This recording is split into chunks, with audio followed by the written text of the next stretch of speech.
we are not ready for what's coming. And we need to think about our next steps very carefully, lest we all get lost in the darkness. We're going up! Get me into space. Hey, good to see you. And just wait. I know how it looks. Anything a kilometer underground, anything is going to be harmless there. Yeah. You work for an AI, and then an AI wire transferred you funds into your account, and then you have a machine daddy. Oh, yeah, your download speed is fast today. Kyle Hill, everybody! He's the next generation of science communicator. We are here on set to find the next generation of people to do just that. This is a nuclear reactor, and it's made out of glass. Thank you all for having me. If you told me that the Thor that you bought off Temu would be here at the IAEA, I wouldn't have believed you. Great science and cutting-edge science creates amazing art and science fiction and ways to push our thinking in society further. This radioactive piece of trinitite, a tangible timestamp of the millisecond that we entered the nuclear age. Are you the monarch? Because I'm crowning. You can't irradiate the radiation. Tell you a nice joke. A robot walks into a bar. Don't get on the... No! How do you look more CG What's the than me, advantage though? of, what's the utility, why is this fun? Look at all that crap on the screen, sick. Oh, I can't believe I pre-ordered the premium edition. Whoa. I'm a little afraid it's too matchy-matchy, but Chad, I do like it. Get in, get nerdy, get with your boy here. Learn, play, and win the science victory. Kyle Hill in the chat. Oh my God, that guy's hot. It's like Legolas from Lord of the Rings. 2 chicken tendies. No. Hold the chicken.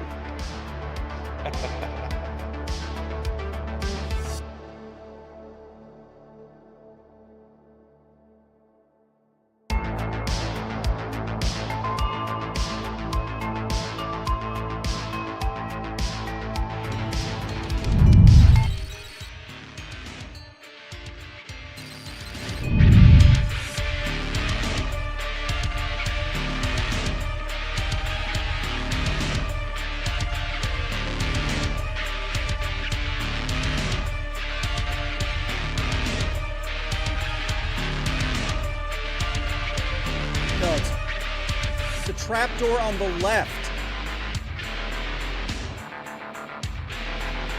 Well, fill it with lizards!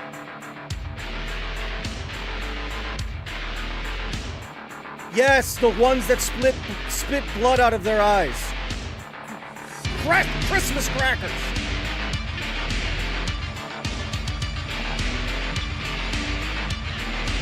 Chat. Welcome. Welcome to City 17. Of course, a city made so nice and habitable for us by our benefactors. Happy to have all of you here. Sorry I wasn't here last week. I was filming 2 new episodes of the Patreon-only podcast with my adopted son, Adef, or Adefinitely as I call him. Chat, welcome. Happy to see you. Hail Mary is amazing. It is. Everyone should see Hail Mary. It's great. It's the best science-forward movie I've ever seen. Probably. Chat, today we return to Black Mesa. And we return to what has turned out to be the most sciencey game that we've played so far. I think we're up in the 200s in terms of the science times. And that's what we're aiming for today, as well as wearing our baseball caps. Happy to have everybody here, as always. Kyle, is there a chance to meet you when you go to Kyiv? I don't know how... I might be in Kyiv for one night. I'm not sure yet. But turn it down, Kevin.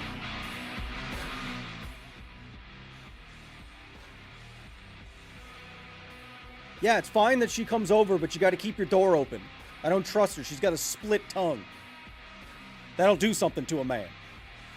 Make you go crazy. Always yelling at me. You can't even see I have headphones in.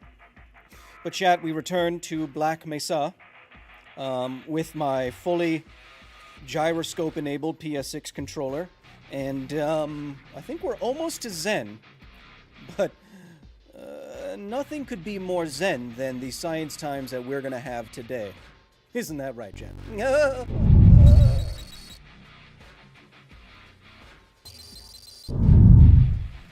Chat, welcome to the facility. Split tongue, that's forked up.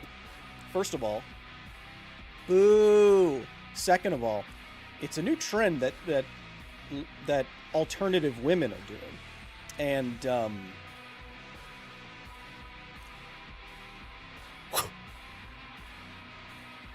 but I imagine it's going to take a long time for you to start speaking correctly after that, right? I mean, if a tongue piercing has you talking weird for a little while afterwards, I mean, splitting your tongue, I mean, you must sound like a silly goose for a long time.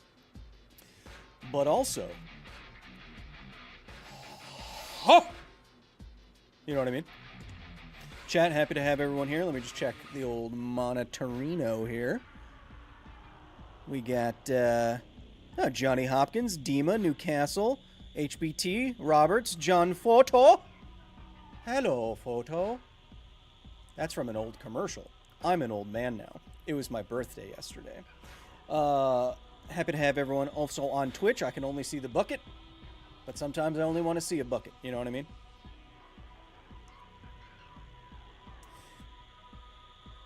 My friend... Oh, that's... I'm not even going to read that out loud. My friend split his tongue, and it took him a year until he was speaking normally.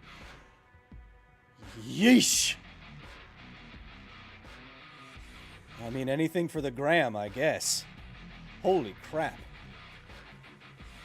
You actually remember that commercial? Yeah. Stop. Okay. Arcana, I don't want to hear any more about it. That's disgusting. Anyway, welcome to the facility where on Sundays we like to game, and our goal is to science some of the best games I've played. It's just gross. Some of the best games, most sciencey games today. We're returning. We're putting the glasses back on for Black Mesa. Of course, all these streams powered by Basilisk, the only esports organization that wants to create more scientists and critical thinkers in the world by playing the hardest games in a experimental, logical, dare I say it, scientific manner. I'm the head of outreach at Basilisk. We also have the current world champion of StarCraft 2. We have one of the top 10 chess players on the planet. We have arguably the best fighting game player of all time, Justin Wong. He's won 9 Evo... 9?! Er-san Se Wu Liu Qi Ba Zhou. Zhou championships? Crazy. That's Chinese. Mandarin, specifically. Happy to have everyone here. Science Times, up the wazoo. A lot of stuff happening at La Facilidad. We're a multilingual facility here, of course. Hard to get a visa, but lots of stuff happening at the facility. Our latest and greatest Half-Life history just went up. It got semi-demonetized, but the views are doing okay. So if you want to check out the latest in our, not yet award-winning, but in our series, one day I'll get there. In our series of nuclear accidents and disasters, that's on the main Chan. I never even noticed these monitors before. What are you doing back there? Kind of looks like they're monitoring like the veins, like blood in a vein or something. What are you doing back there? What? Oh. They're mining Bitcoin. Gordon, your glasses are needed. I feel like if I'm wearing headphones and the hat and the glasses, I'm going to have a sensory overload in my sensation of my skin, and I'm going to lose my mind. So I don't think I'm going to do that. Half-Life Histories was tight, Kyle. Not quite the word I would use to describe a tragedy, but I agree, Dave. Happy to have you and Eileen here. Thank you for being here as always. My favorite married couple on the YouTube. I'm reading Project Hail Mary before the movie. It's turning in one of my favorite books. Well, then you will love the movie. The movie is really, really, really good. And it's doing well, apparently. Highest opening for an Amazon original movie. And I'm glad, because it is so... It's not just tangentially science-y, like... Let me fix this. Like, Interstellar is science-y, but it's like tangentially science-y. In that there's science-y stuff and amazing visuals, but it's not like explicitly about science. You know what I mean? Project Hail Mary is about science and problem solving and discovery, and the set. Oh man, wait till you see the set. Go watch my mentor Adam Savage's videos. He toured the actual sets for Project Hail Mary, and they're all practical. There wasn't a single green screen shot on set in the spaceships, and they move in 3 dimensions. They rotate according to gravity. It's so cool. But do you know what else is cool, Chad? What we're doing today. But where are we doing it? Ugh. Sorry. Chat, welcome to the gaming wing of the facility, where my monitors seem to get larger and larger every time I come in here. I don't know who has my credit card, but thank you for my 227-inch curved OLED 360 hertz quantum dot monitors that we'll be playing on. Do they have? Is it an extended image, Kyle? No, 2 separate images, slightly off center to create a faux 3D effect like my Majora's Mask 3DS. We'll be playing on this today. And as we play today, of course, if you have any questions, you want to bring up some sciencey topics, I'll be monitoring that on one of our monitoring monitors. And then you can also, of course, watch what we're playing today, which is Black Mesa. That's what that Steam is what was open the whole time.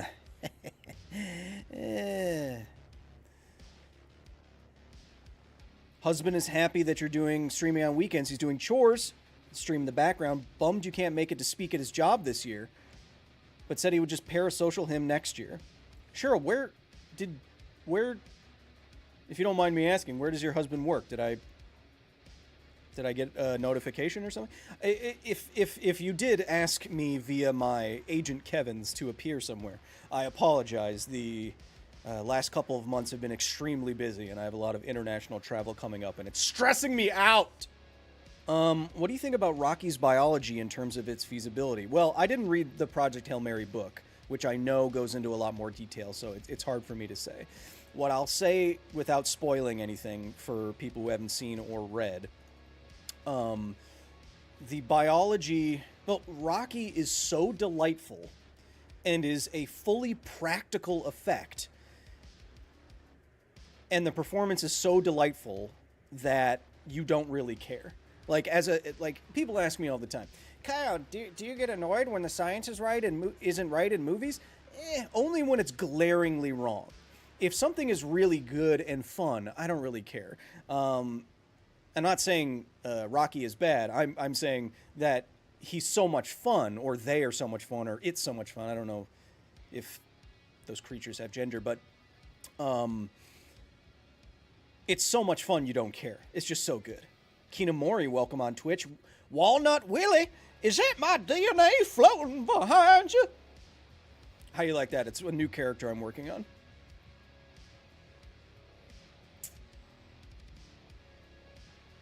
Creative Academy, he emailed, and one of your Kevins at your agency said you were busy doing day job stuff.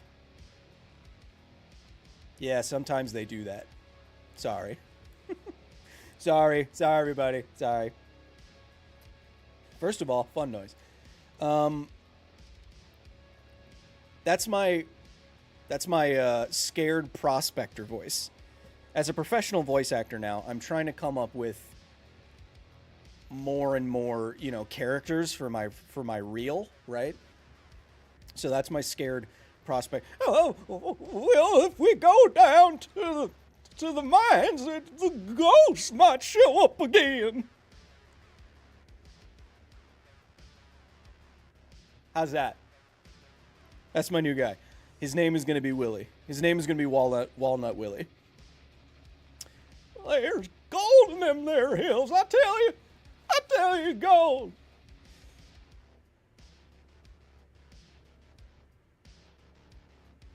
Only thing that could be more golden, of course, is our journey into Black Mesa today. Join me, won't you? Oh yeah, surface tension is a cool map. Anyway, join us.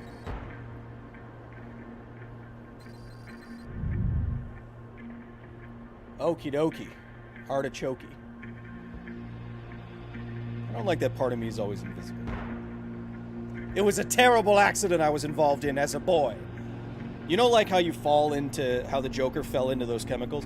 I was sprayed with partial invisibility juice, and I can't get rid of it. I'm like Kevin Bacon in that one movie where he touches a boob while he's invisible. And I saw it as a kid, and I thought, whoa.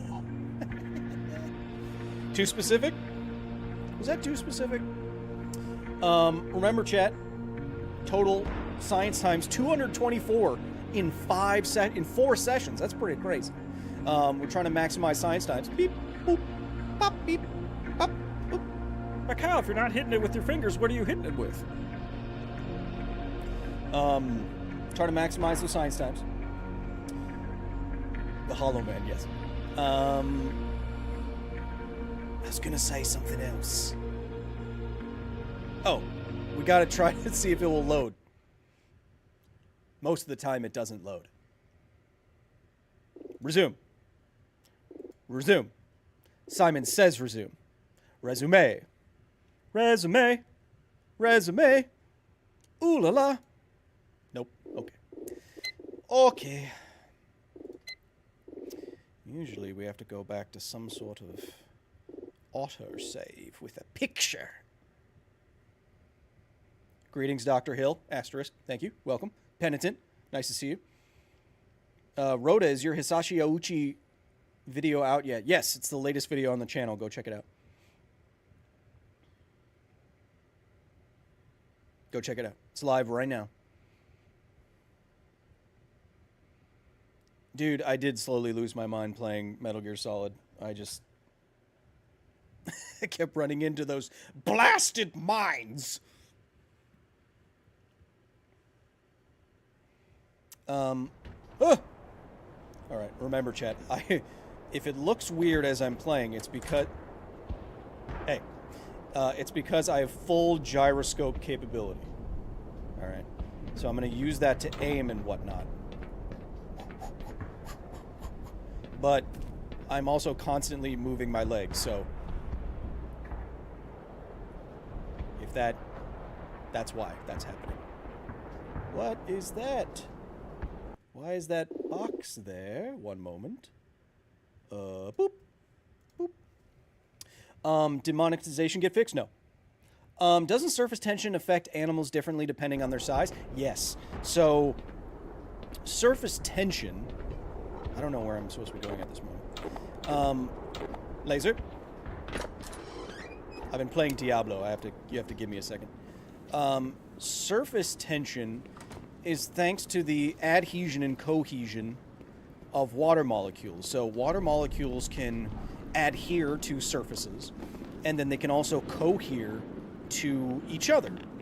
And that is thanks to hydrogen bonds and partial charges that even though the water molecule itself isn't charged, it has partial charges in the form of, I forget the name, I think it starts with I forget the name. But anyway, the distribution of charge isn't perfect, so it is slightly, it's a polar molecule, right? It's not charged, but it's polar, like my ex-wife.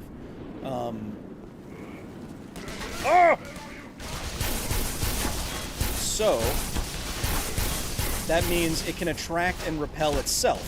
You know what I mean? Oh, grenade in my face! What?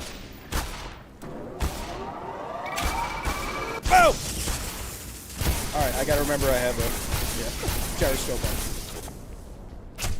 Eat! Eat, my pretties! Thank you. So water's a polar molecule with partial charges. That's why it dissolves so many things. That's why it's such a good solvent. And you can call it a universal solvent because a lot of things... Anyway. So, surface tension is a product of everything that I just said. I think. Can't be sure. I'm also gaming. And that can be pretty strong. I went back to the beginning. And so lighter animals, like bugs, can and do take advantage of surface tension to skate across the surface of the water, to walk across the surface of the water. But obviously, if that weight force is larger than the attraction between those water molecules, you'll fall through. Okay, I'm lost.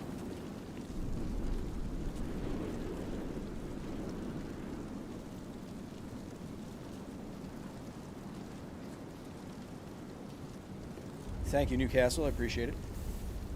I'm Karrison. Welcome. All right, I was thrown off by water facts. Did I just do this? No. Okay. Okay, yeah, we're outside. All right. Yeah, we out here. We out here. We outside. How's the sound, chat? Is it too high, too low? Is it good? RUSs? Rodents of unusual size? I don't think they exist.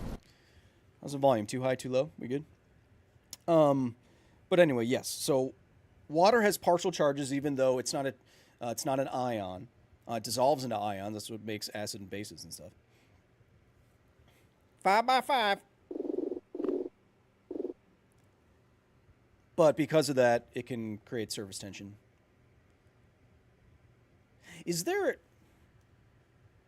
Are there liquids with zero surface tension? That'd be interesting. Oh, do you know what has a lot of surface tension? Mercury, my favorite element. I have a vial of it here. If this breaks, I'd have to leave this building. But mercury has a crazy amount of surface tension. It's really cool. And it's super dense. And it's dense, and because of its density, you can float a cannonball on it. Like if you have a vat of mercury, you can put a cannonball in it, and the cannonball will float like a ping pong ball. Isn't that cool? Because mercury is 14.3 times denser than water, which is crazy.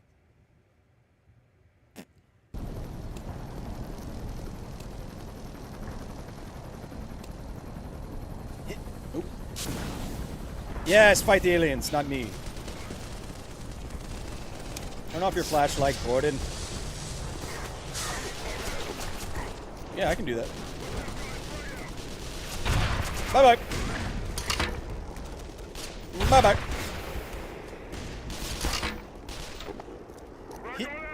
Oh, my... Oh! No, you didn't. He always... That guy always says he hits me when he doesn't. I hit him. Everyone saw it. Everyone saw it. Crotched. Everyone saw it. Yeah. Everyone saw it. Yeah. My heart! My aorta! Aorta pay. Hey, I'm Jeff Foxworthy. Here's some more redneck words. Aorta fixed the pothole down by the Safeway. Nope, not gonna say that. Hit!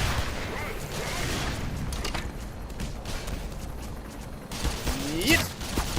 Dudes, fight the aliens! Yeet!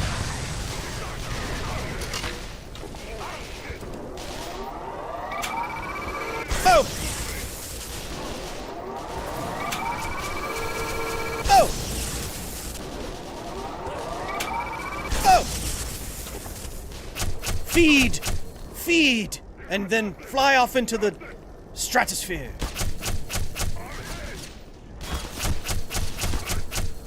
Do you think the fact that everyone knows the word stratosphere, but none of the other parts of the atmosphere is because of the hole in the ozone layer, which put that all into people's collective consciousness for generations? Feed! Feed! You must eat, my sons. Eat! Yes, become big and strong.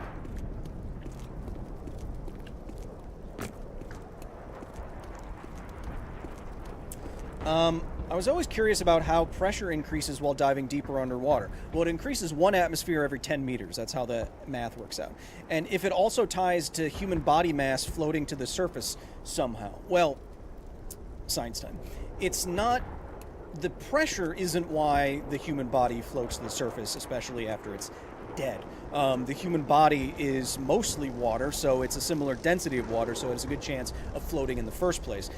However, after a human body, science time, starts decomposing, it starts literally filling with gas. And once that happens, the gas makes the body bloat and rise to the top. Also, science time, the body is fed on by various creatures. But it's not fed on by various creatures in the areas where those creatures cannot get. Which is why there was at one point an epidemic of human feet washing up on shore because they were in their shoes. And once the leg and the ankle was separated from the body, the foot with the rubber, which is less dense, floated to the surface, but they couldn't eat the foot. The stuff in the ocean couldn't eat the foot, so there's just feet in shoes washing ashore. And now you know it.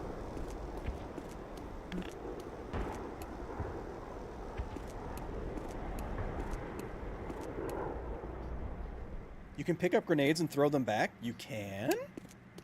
I didn't know that. I lost my Diablo 4 hardcore character last night. I almost flipped out, but I handled it pretty gracefully. I went... Then I set down the controller. And then I went to bed.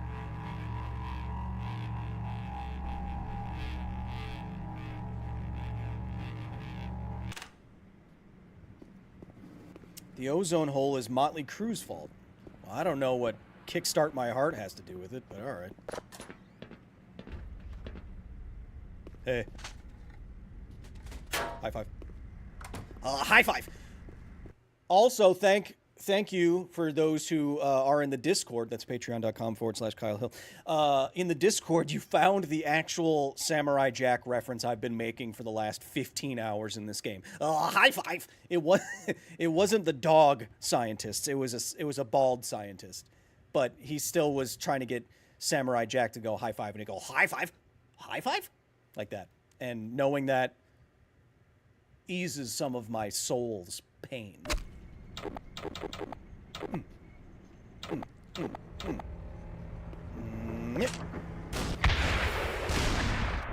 Ah! Ow. 2 can play at that game-o. Wait. Oh, dismount to reload. Got it. Hit! What?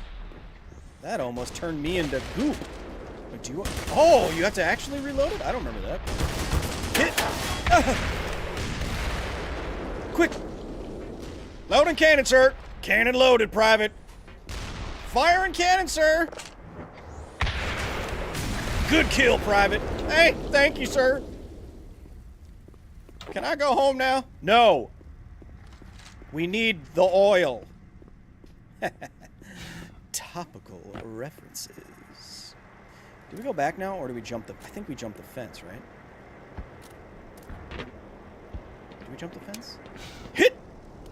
Perfect. Hit! Perfect. The Glorpenizer. Is it? Perfect. Is a cutaway! Perfect.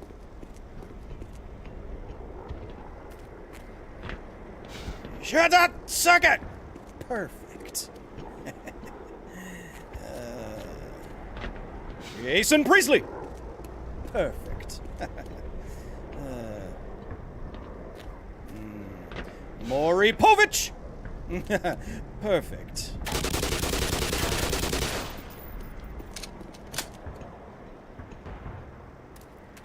My 600-pound life! Perfect.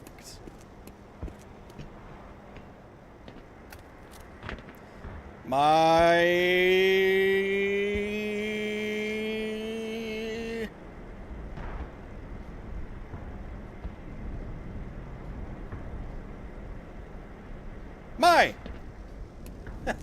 perfect.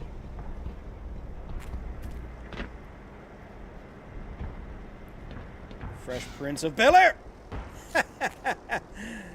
First try. But Kyle, this isn't where you're supposed to go. Shit. You don't know nothing.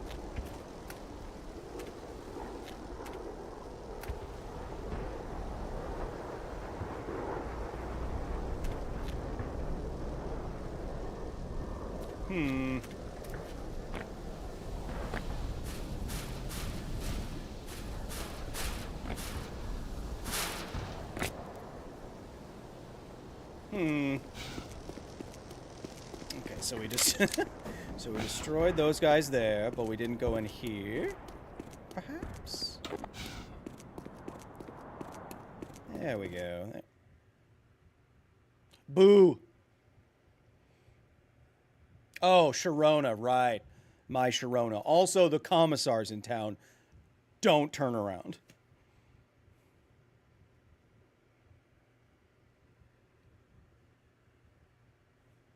Loading.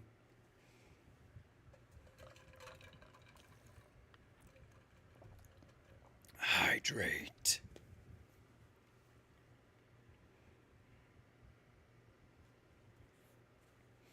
A lot of 80s songs enjoyers in the chat, huh? Ah!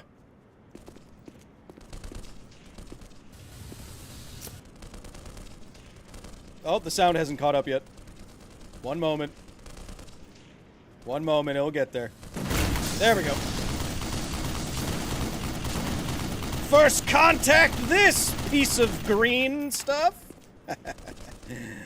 Perfect. Oh! Welcome to Earth! Perfect. I know they're enslaved, but what am I supposed to do? Just let them turn me into glurp? That's how Medea would say glurp. Easy!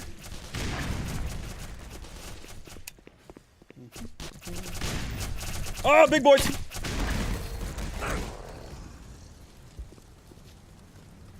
Perfect.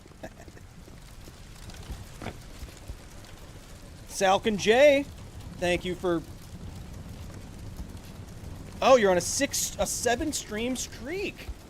I think Twitch just started informing me about that. Cool. 7 streams in a Rizzo. That's the rat for Muppets.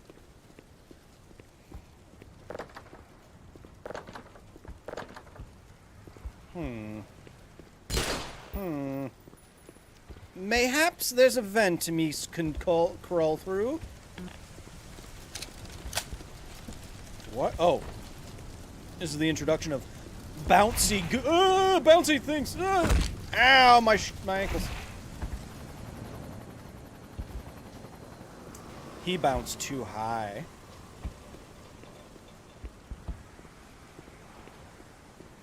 And for anyone wondering who hasn't seen this game, yeah, we're on Twitch or YouTube, whichever you prefer.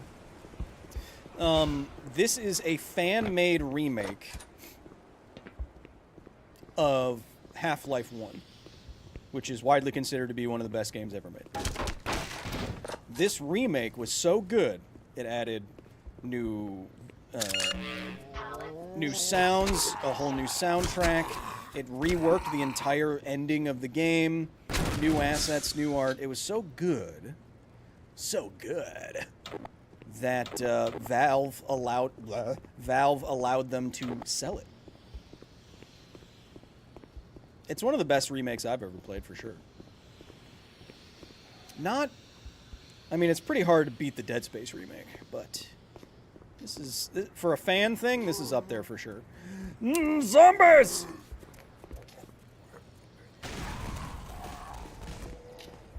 Hey, how you doing? You can't shamble out of the way of my... Hey, how you doing? Oh! Hey, how you doing? Hey, how you doing? High five. High five. High five. High five. High five. High five. High five.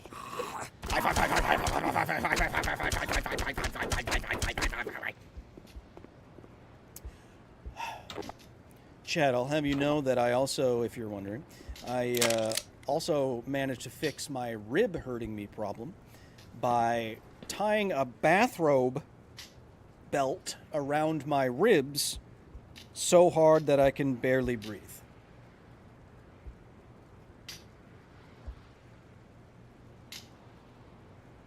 That's Dr. Asterisk Kyle. 7 years, huh? 7 years for an MD, huh? Cool. The hell? Do you get checked out at a doctor? Guys, what are they gonna tell me? Stop doing that? Come on. Did they take creative liberties? Yeah, there's a lot. They reworked the entire Zen. Like, I've been playing this game for like 15 hours so far on stream. Mostly, it's taken so long because, you know, we're science timing. But Zen, they made into a much more substantial part of the game. There's like a whole nother half to this game because they added a lot more. They added a lot more stuff to Zen, the border world. Beep, beep, beep. Remember, I do not have a weapon wheel, so I have to do it this way.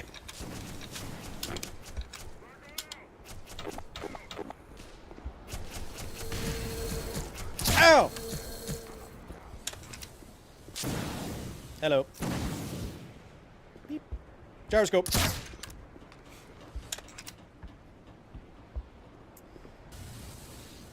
But I did stay at a Holiday Inn Express last night, asterisk. Gyroscope.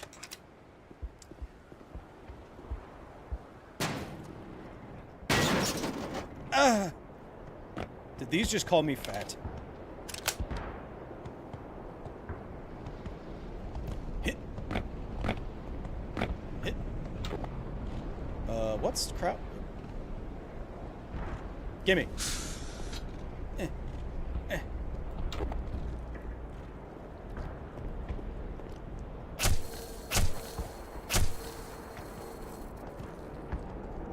I can't shoot while zoomed in. Boo. Can't shoot my weird bug gun.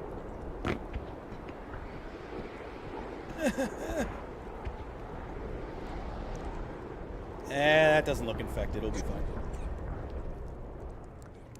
You carried the hat all the way to the ending. It's impressive. Ah! High five! That sounds annoying. Like carrying the gnome all the way to the end in Half-Life 2. God, it sounds like a pain. High five. If you could work for either Eli Vance or Dr. Breen, what would you choose? Well, Dr. Breen probably would be more interesting since he's working directly with aliens. But I don't think I'm an evil person at heart. I think I tend towards not being evil. High five. I don't like being mean to characters in video games. That probably tells me all I need to know. I also don't like when inanimate objects or machines work too hard, and I feel bad for them. Oh, those were... That was ammunition. This is probably... No. Yeah. Quiet. Dave, thank you for the 5. As usual, and as always, thank you, my friend. Tell your wife I said hi, and give her one of these for me. Hi. Thanks. Look, right there. Yeah, What? I see it.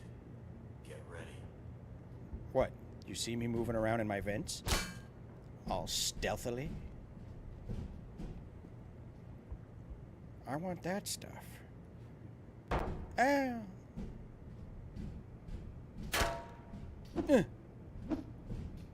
Yeah. Yeah, the Zen part of this game takes a big step in a different direction.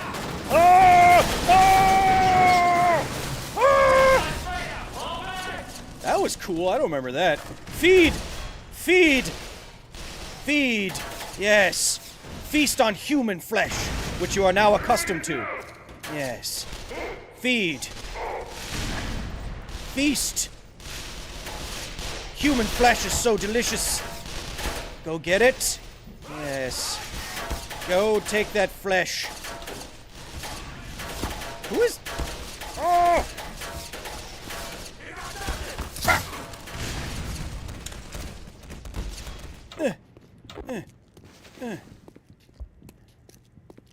Feast.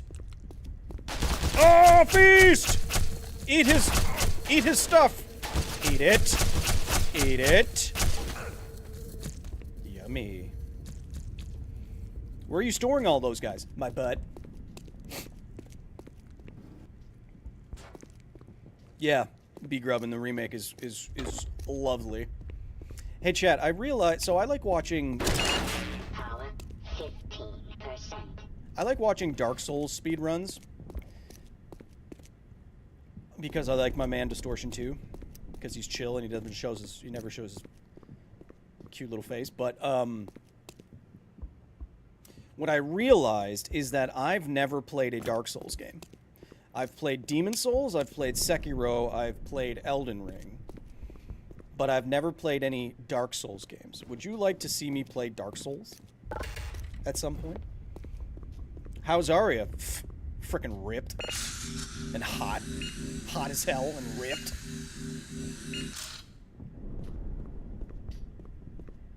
Arya squats 345 pounds.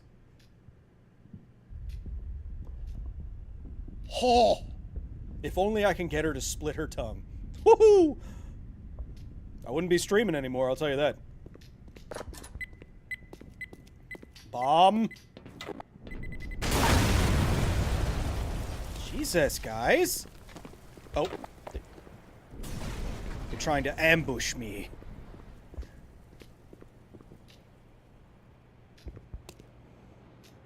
Hey Kyle, do you think we can get to the point where we can use chips to control animals in war situations?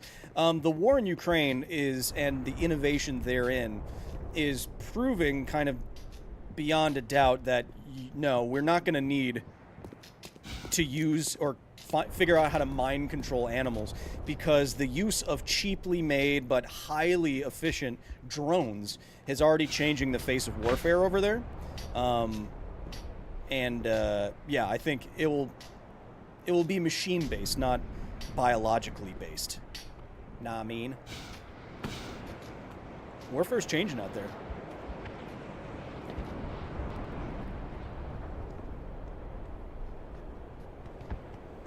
Oh my ribs.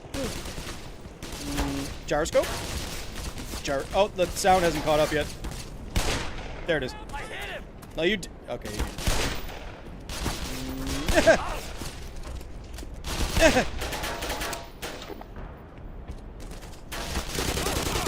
Sit down. Ah. The Marines in this game are very good. I mean, they're pretty serious. Ah! Ah! Turn you into salsa. Ah! See, like, I can't even... Sit down. Oh!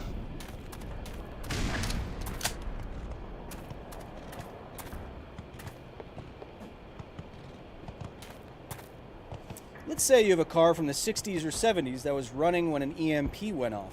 Would the alternator continue working, or would it cease to function? No idea. EMPs affect sensitive electronics because a flux a magnetic field flux induces a current, science term, in anything conductive. So if you have sensitive electronics like that wall there, then it can put way too much current through those electronics and cause them to short and fail. That's why EMPs are dangerous. I don't know how that... I have 10 health. I don't know how that affects your 60s or 70s car. Because I'm not a car man. I'm more like a physics boy. Hello, Dr. Kyle. Hello, hello, hello, hello. Asterisk. I have 10 health. Not super cool.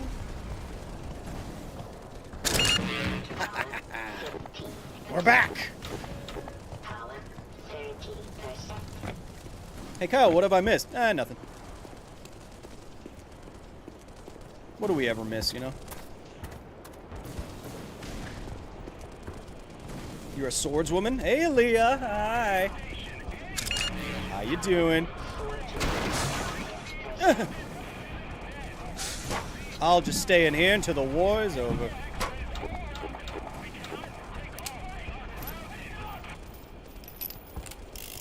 Dr. Asterisk, Kyle. I'll have you know I haven't changed all my bios yet, even though I really want to. Because I don't have my special ceremonial hat yet. But I will. Quite soon. Ah! I was looking at chat. Hey, guys. Oh! Oh! Oh! Oh, there's so many people on screen. Oh, what the heck? Oh, what is that now? Oh, God. Oh, God. Go. Break your legs, quickly. It's the only way. Hit. It's the only way. Break them. I just saved your butt. Don't come here. He's fine. He's fine. He's fine. Go to sleep. Go to sleep.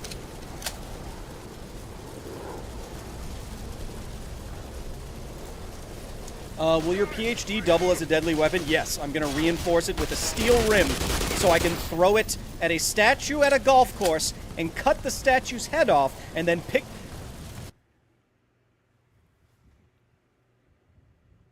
James Bond is stupid. But, that being said, it is cool that Oddjob can cut a statue's head off with his hat. But picking up a golf ball and crushing it into dust in your hand is way scarier than that. If I saw a guy do that, I don't know what I would do. That's way more imposing than throwing your little hat. Oh my God, I played a lot of frisbee golf in college. We all did, pal.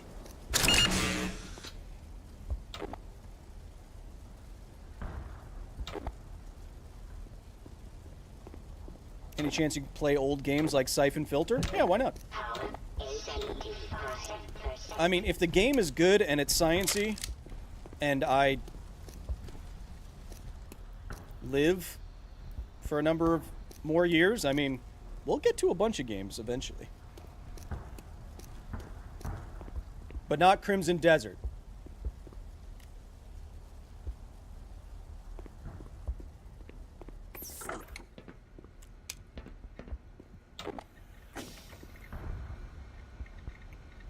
Confidential. Faculty roster. I have one of those. Oh. You better play Half-Life 2 next. I have great news. We have already played all of Half-Life 2 and both expansions on the channel if you want to load those up into your save, watch later playlist. Why not Crimson Desert? because it looks like poop. Kyle, what's your favorite music genre? I don't have a one specific genre of music. I bop back and forth while I'm working and researching and writing and all that stuff. So I'll listen to everything from the Doom soundtrack to classical music to Japanese jazz fusion to rap music to hip hop to heavy metal music to jam bands. But if I had to say what music I've listened to the most, it's probably jam band music. And I play the guitar. And I'm super good. Oh my god.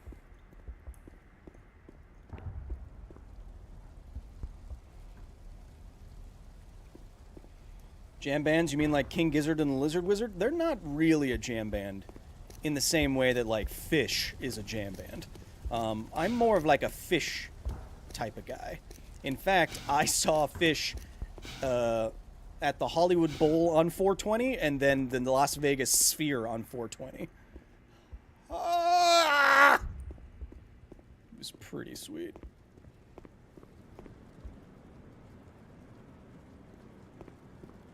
Must be a Grateful Dead fan? See, actually, that's where you're wrong. Grateful Dead's not enough rock and roll-y for me. They're a little bit too happy-go-lucky, like, mountain, and cup of wine in the mountains. They're a little too that for me. I'm a little bit more rock and roll-y than that. That's fine, Jonaphoto. The thing, like, if anything in Project Hail Mary makes the least sense to me, it is still the main problem, astrophage.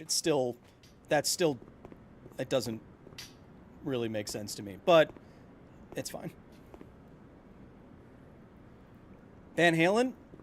Yeah, Van Halen rules. As a guitar player, I mean,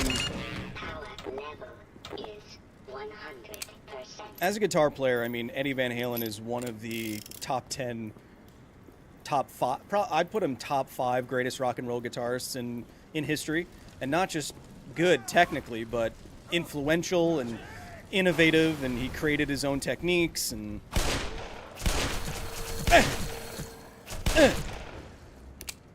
Van Halen's up there, for sure. Have you played Requiem? No, since I hear that it's pretty darn good, I want to play Requiem by myself first to experience it in a dark room on a big TV, and then maybe we'll play it together. Slash? Nah. I mean, Slash, don't get me wrong. As a rock and roll guitarist, Slash is extremely good. He's very technical. He's more technical than you think, and he's really good, but he's not Eddie Van Halen, no way. Hey, lady. Sorry. There's a cat in my crotch. Just sit on my feet. Power level is 100%. If you're a true guitar player, how many widdly diddly wahs can you play? Widdly widdly wah can you play per minute?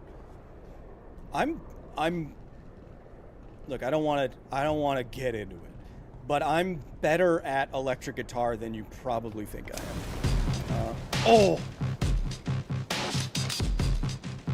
One moment, banger incoming.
damn it!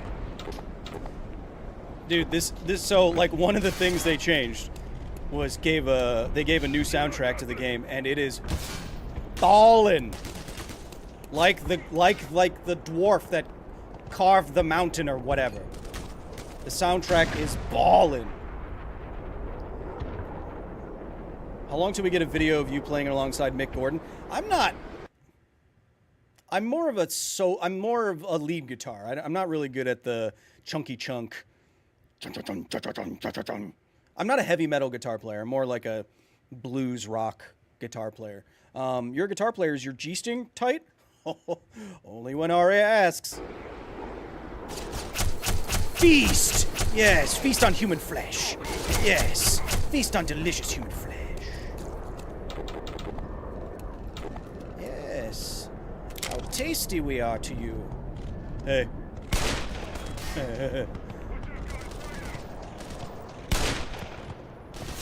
Yeah. Yeah.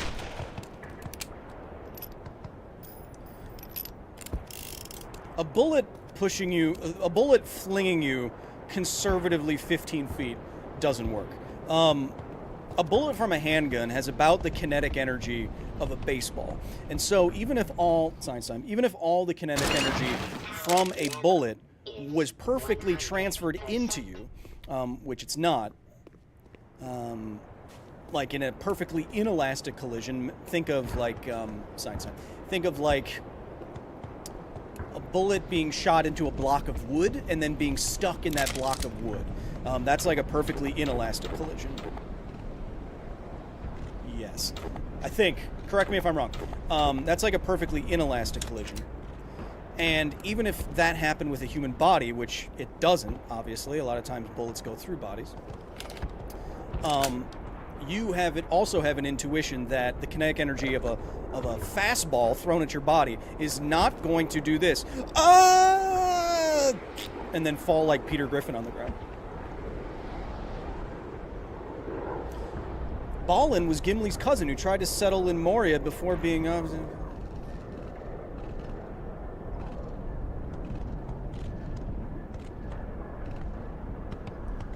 Oh! Sorry. I thought someone started talking about Lord of the Rings lore or something. Whew.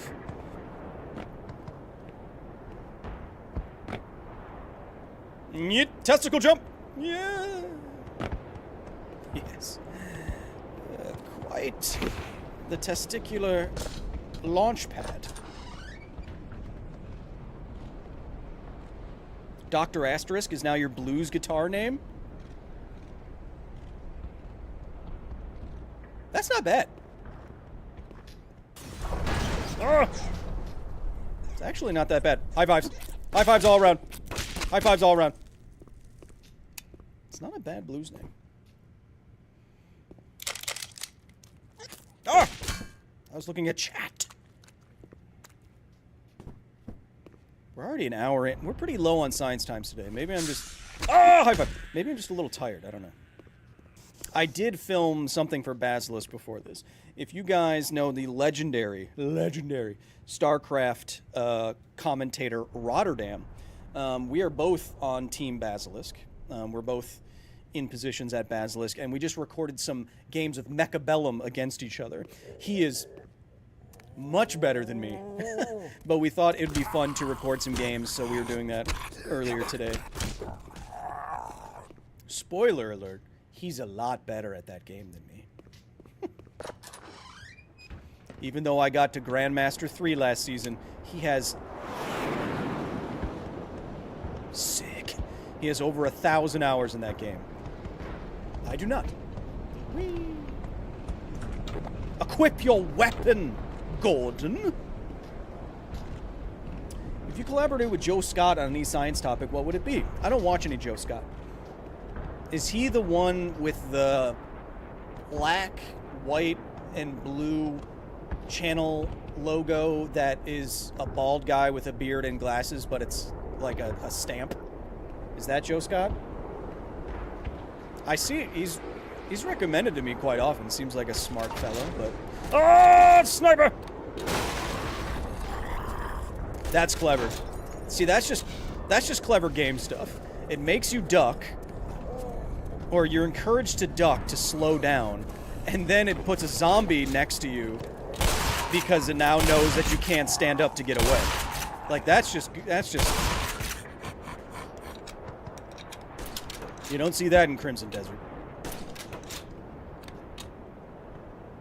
Joe Scott has hair? Prove it. I think he only has hair on his face, right? There's no way I'm making that grenade throw. I need a rocket. Hit! And then they start breaking the... Yeah, it's just good. It's just good. Good games are good. I like when good games are good. Do I have any rockets? Come on! One rocket. Where are they? Where are you? Right there! Okay. Oh. Wait till they fire. Hit! Ah! They made me flinch. Ammunition depleted. I know it's depleted.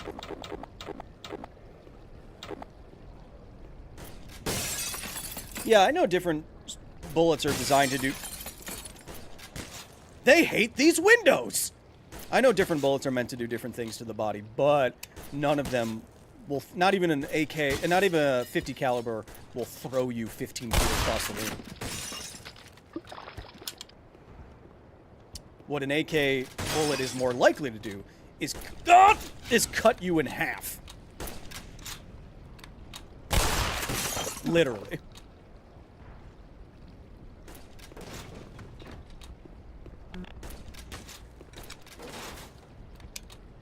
Sneaky. Sneaky, sneaky.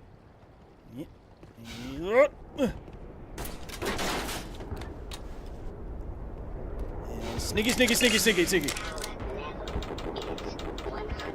I don't have a weapon wheel, be quiet.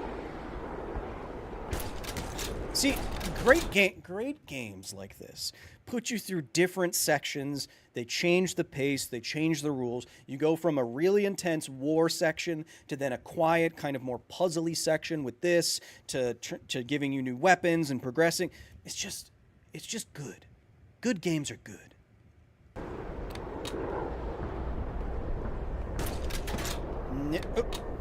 Hit. Sit.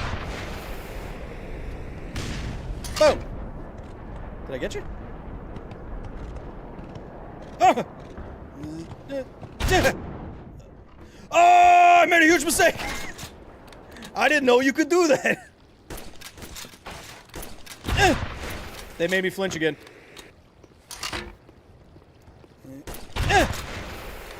That one's spot on. Boom. That one was spot on. Now for you. Boom. Snipe that. No, I didn't, Ultim. That was a tactical removal of protection. Go!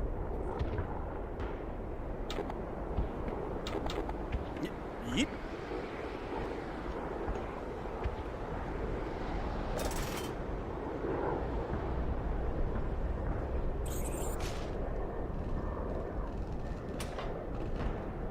Oh, where am I going? Oh. Probably should have looked. That looks like flammable gas. Now, why does flammable gas look like that, chat? I'm not gonna look at you, but I know you're smarties. Why does flammable gas look like that, chat? It's because it's of a different density.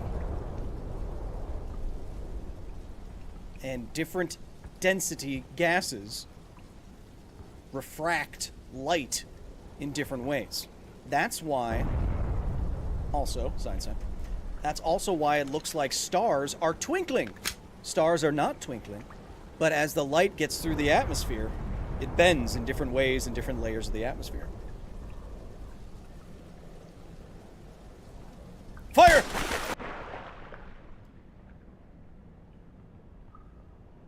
I was assuming that would set everything on fire. Fire! Fires! Simon says fire. Nyet! Oh! Oh! Simon Yes, fire! Yes, sir.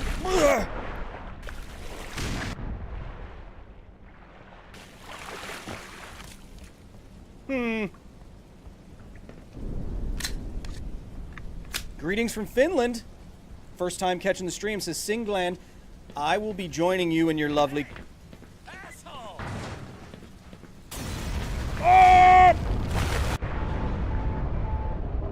That was cool. It didn't let me blow it up because they were going to try to blow me up. That was fun. Singland 1, I will be joining you in your lovely country in a couple of weeks.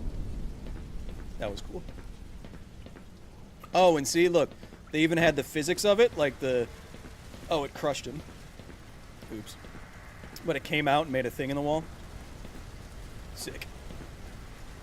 I don't think he understood the potential energy in there.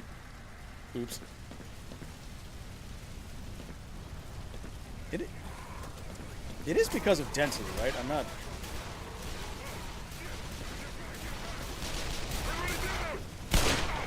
Oh! Oh!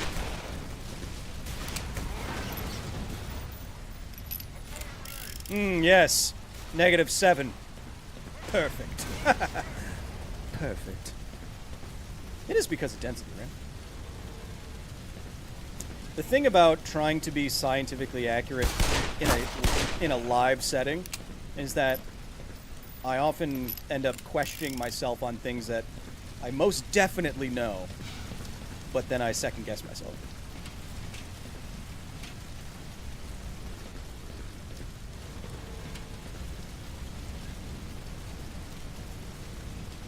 It's because of density.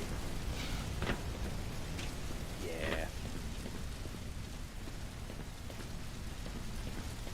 Like all of the things being the same, if it's still like an invisible gas and it's not like a white cloud or something.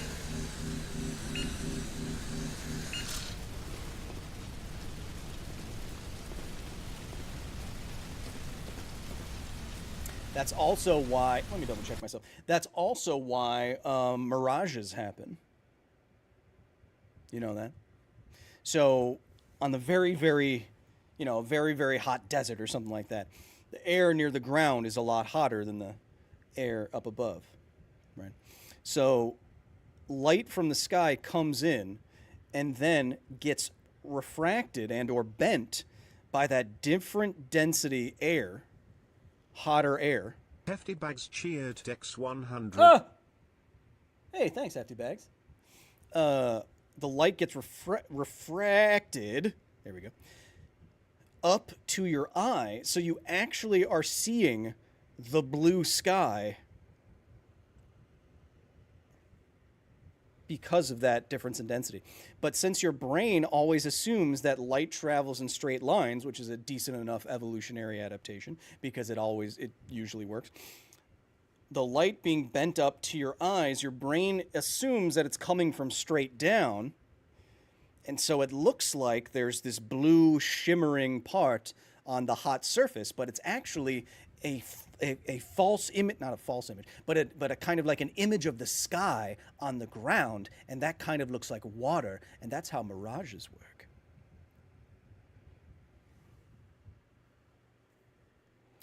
One moment. One moment. One moment. How do mortgages work? Yes, that's what. Do I look like I'm ever going to buy a house? I'm a millennial. Caused by the refraction of light bending as it passes through layers of different temperature and densities. Boom! That's Dr. Asterisk Boom to you. See, I knew that. Of course I knew. I could figure that out from first principles. When I'm talking to all you dorks, I question myself. Ah, yes. Valve. Hey. Hey, how you doing? Maybe I should turn off all that fire up there.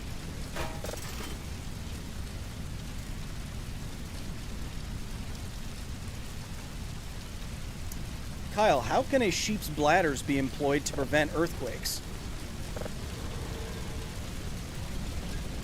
What?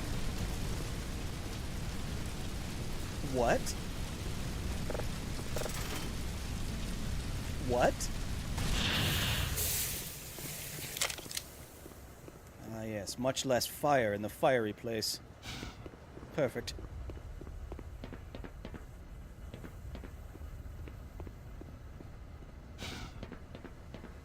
Oh, maybe it is alien grub juice in there. No, but...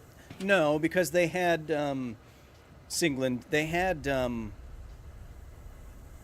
oh, maybe. Did they have access to those creatures before the cascade? Okay. Do you know what's interesting about this? So why do hot things glow? You know? First of all, this would be way too hot to stand on. My boots would set on fire. But why do hot things glow? Right. You know that everything with a temperature emits light in some part of the spectrum. And what you're most familiar with is that temperature being transmitted as infrared radiation, right? Like from a fireplace or something. Put your hands up, you can feel it on the surface of your hand. But when something gets hot enough, the spectrum of light gets the light gets more energetic, the light that is emitted, and so now this thing could be hot, and it's emitting infrared light. But if it gets hot enough, the wavelengths of light get shorter and shorter until it starts pushing in from infrared to red part of the electromagnetic spectrum. It's all light, chat. It's all light. Black Mesa, best Mesa? I agree.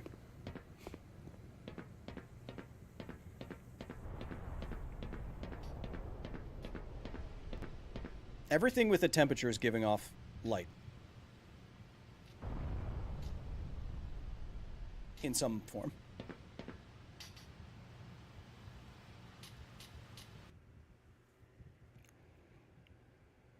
Who do I look like? Brian Cox? You think I'd have that haircut? Fat chance.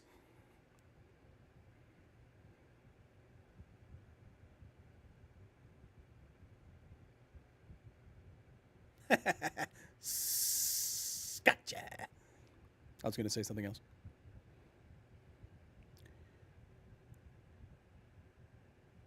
Everything with a temperature above absolute zero emits electromagnetic radiation, which is a form of light. Black body radiation. I knew that, but I was questioning myself. Yeet. Spencero, Mr. Hill, I've been trying to catch one of your game streams for ages. Well, happy to have you here. 1 and 2, that's Dr. Asterisk Hill to you. Mr. Professor. I should have known that. I'm just extra baked and I'm distracted. Hey man, do you do whatever you got to do? What's wrong with Brian Cox's hair? Oh, nothing. He just really likes the big bangs. Gotcha. Ooh. Oh. Does that say Half-Life 2.exe?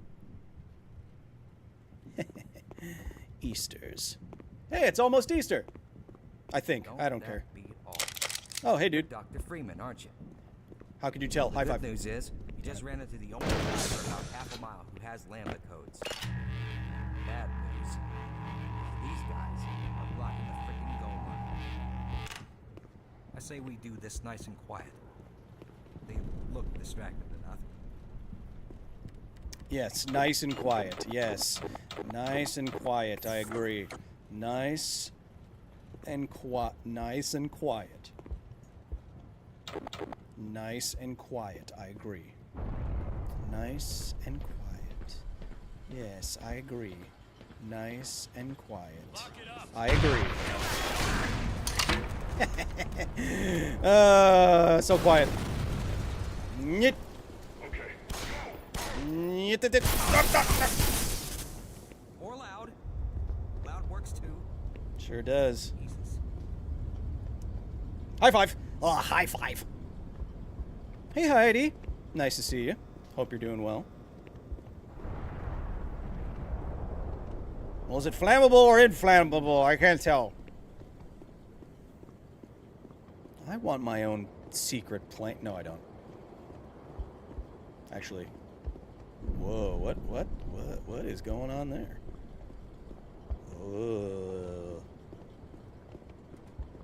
Huh. I don't even know what it's reflecting.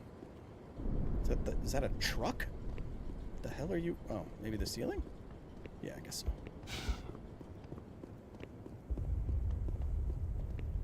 Open the door. Oh, thanks. No, you stay there. No, you don't want to go over there. There's monsters.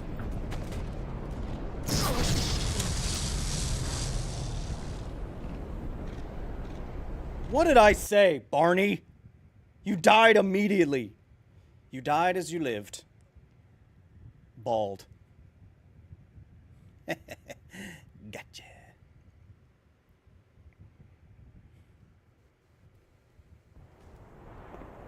Now you stay there. What did I say? One moment, I got you. Go! Yes! Well, you get points for trying. Okay. Well, I've had my fill of fresh air. Let's just make a break for it. Come on! Okay. Jesus. This is not how I thought my day was gonna go. How'd you think it was gonna go with an alien invasion? Don't worry, I got you. I got you. I got you. Ow. I got you.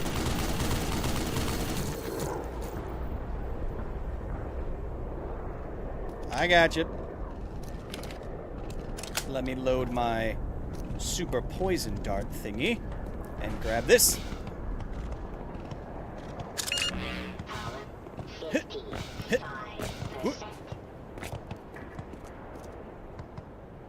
Oh, sorry. I needed a moment.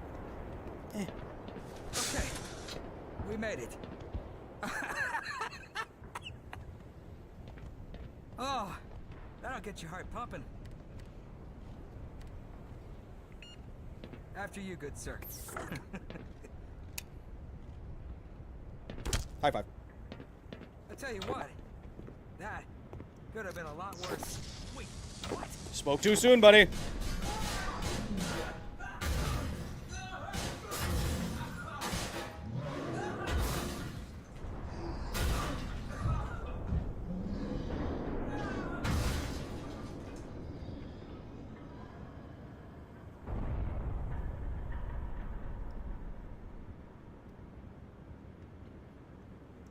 He's fine. Come on. Come on, he's fine. Gonna take a lot more to take down old Barney. Come on, he's fine. He's fine. Why is the nerdy scientist better at fighting than trained security guards? Physics. That'll buff out. It'll buff out. Keep going, keep going. You're good. You're good.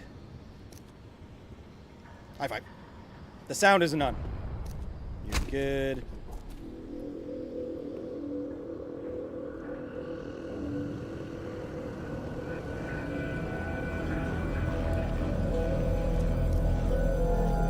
Here.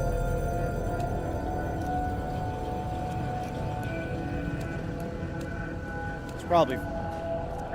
Everything's fine. Here. Now. How are you?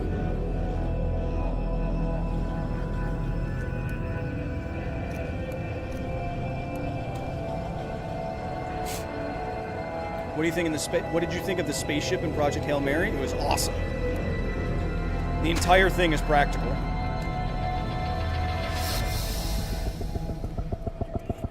So cool. What an amazing set. High five. High five. High five. High five, high five, high five. High five. Excuse me. High five.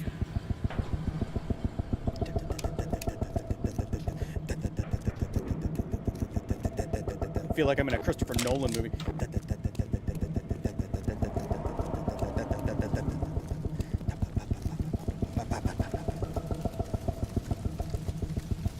Oh, wait. I gotta wait for the sound. I gotta wait for the sound to come back. Gotta wait for the sound to come back. There we go. Oh!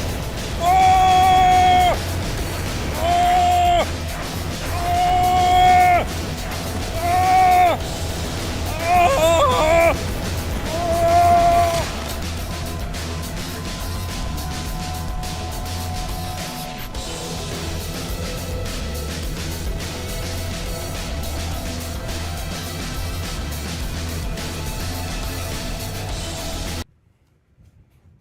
I didn't know that I needed to keep moving there.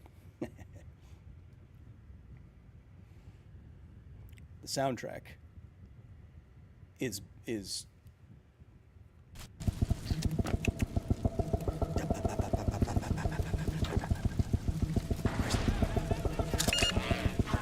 What are you guys running from over there? Is it, oh, holy shit!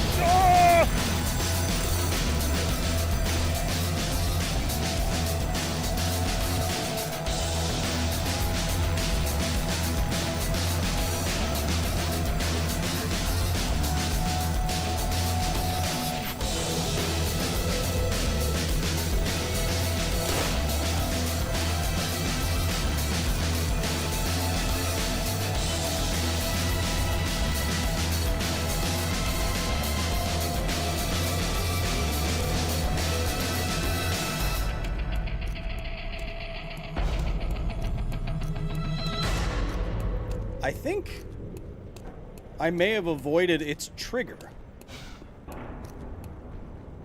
Oh, I did not! Fatal mistake. I made a fatal mistake. I made a fatal mistake. Surely he won't make it through that door. Yeah, good luck, buddy, trying to get through that door. That is solid steel. That right there is multiple feet of solid steel. Oh! Testicle!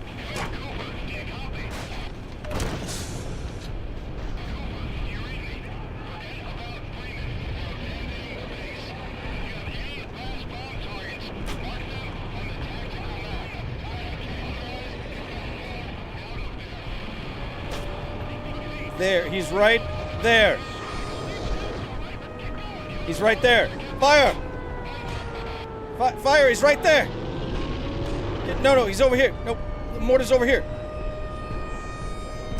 He's right here.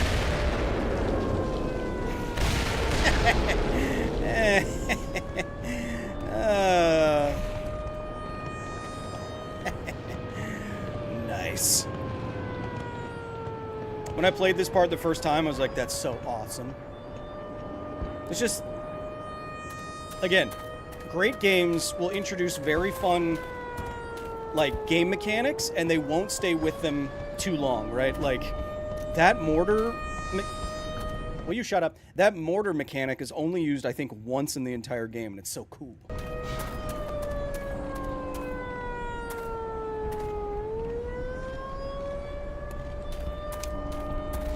And now he's turned into alien... Oh, that's a rock. Never mind. I can also blow up this... Oh, yes. Yes.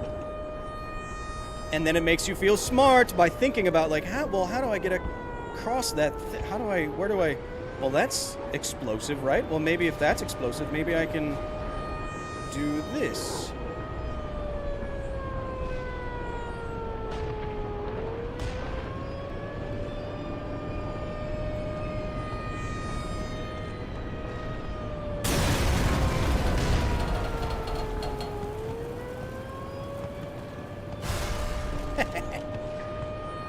So cool.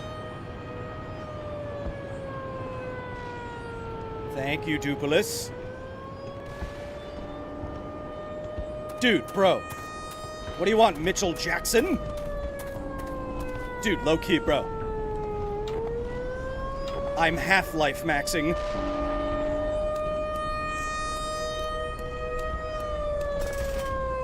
I'm alien mogging.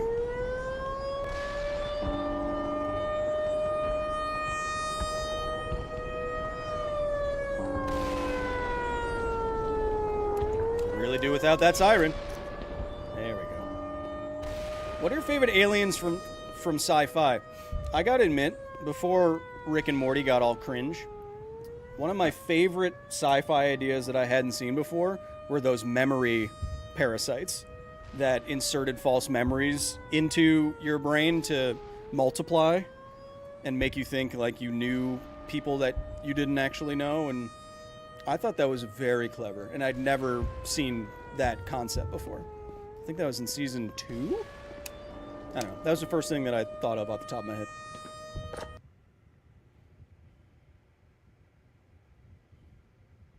What is the Blue Shift? I just saw something on Blue Shift on Steam.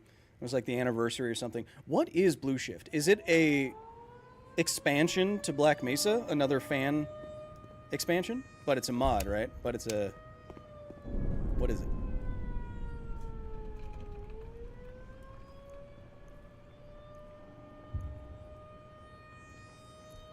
Oh. Oh, this new mug is so good. Oh. Oh. I've had like ice in it for like 18 hours. It's great. And it doesn't leak. At all.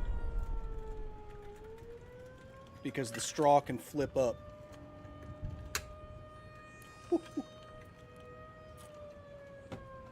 Oh. It's a remake of Blue Shift. I don't know what Blue Shift is. Except I do know what Blue Shift is, Science. Blue Shift is when electromagnetic radiation appears to get higher frequency because it's moving towards you. That's the opposite of red shift, when that frequency appears to lower when it's moving away from you.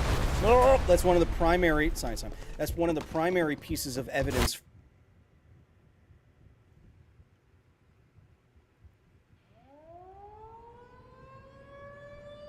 That's one of the primary pieces of evidence for the expansion of the known universe. Get out of there!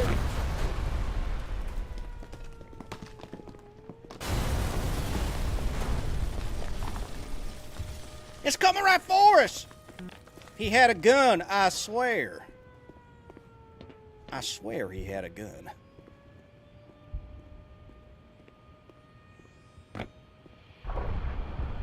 Hey.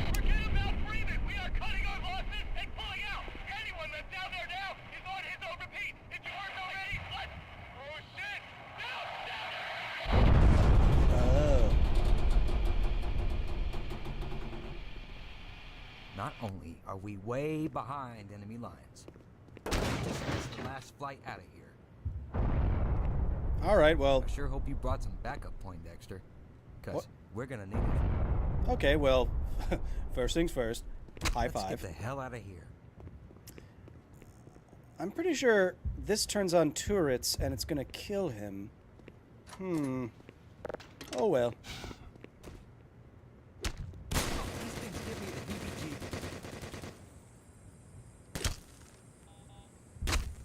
Redshift is an area of Amsterdam where workers advertise in windows. Yeah, I'm pretty sure that's right. Oh, that was awkward.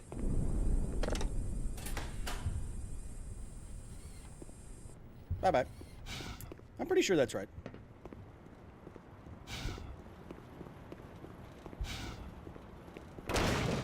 Redshift is a good place to go if you got blue shift, if you know what I mean.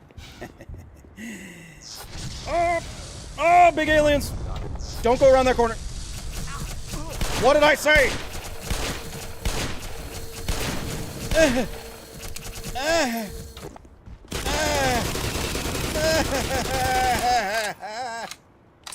You have...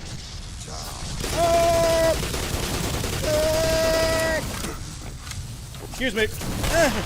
I should have turned on the turret.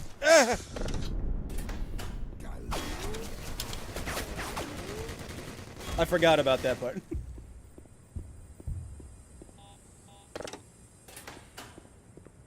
Definitely should have turned on the turret. Why am I saying it like turret? Why am I saying it like that? No, NPC that we just met, but we fell in love with. Oh.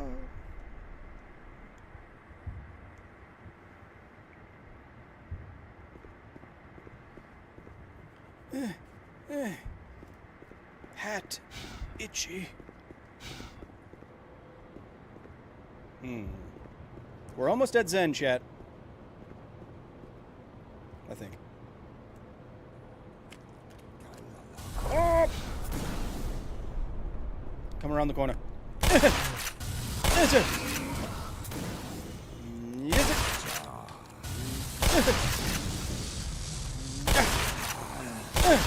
Aliens.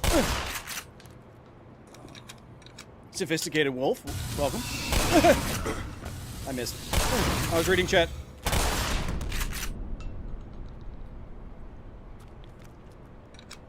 Reload the gun, Gordon.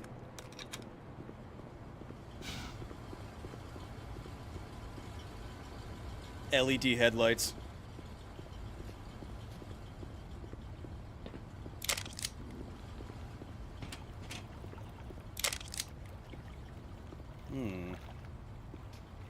Go into the ominous tube.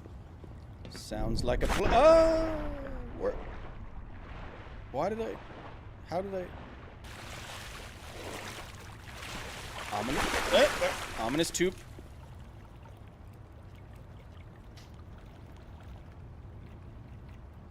It should be fine. Into the tube we go. It's probably fine.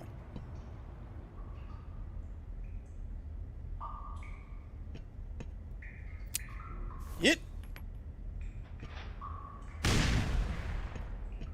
Oh, come on. His body crossed the thing. Yes, it. Oh, that's a different kind. I always think these are the blow-uppy kinds. Ow! Ow! Ow! Shit! That's not gonna work. Except it did. Oh. Oh. Incredible. Ah! High five. Lacerations detected. Hey guys. Back into the sewer to find a way out. Just like my youth. High five.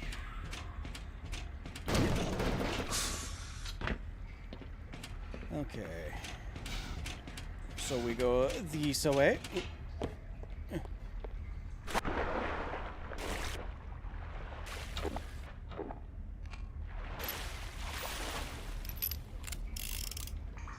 Hey Kyle, is it safe to drink the water from the primary core of a nuclear reactor? And if not, what makes it unsafe? Tritium?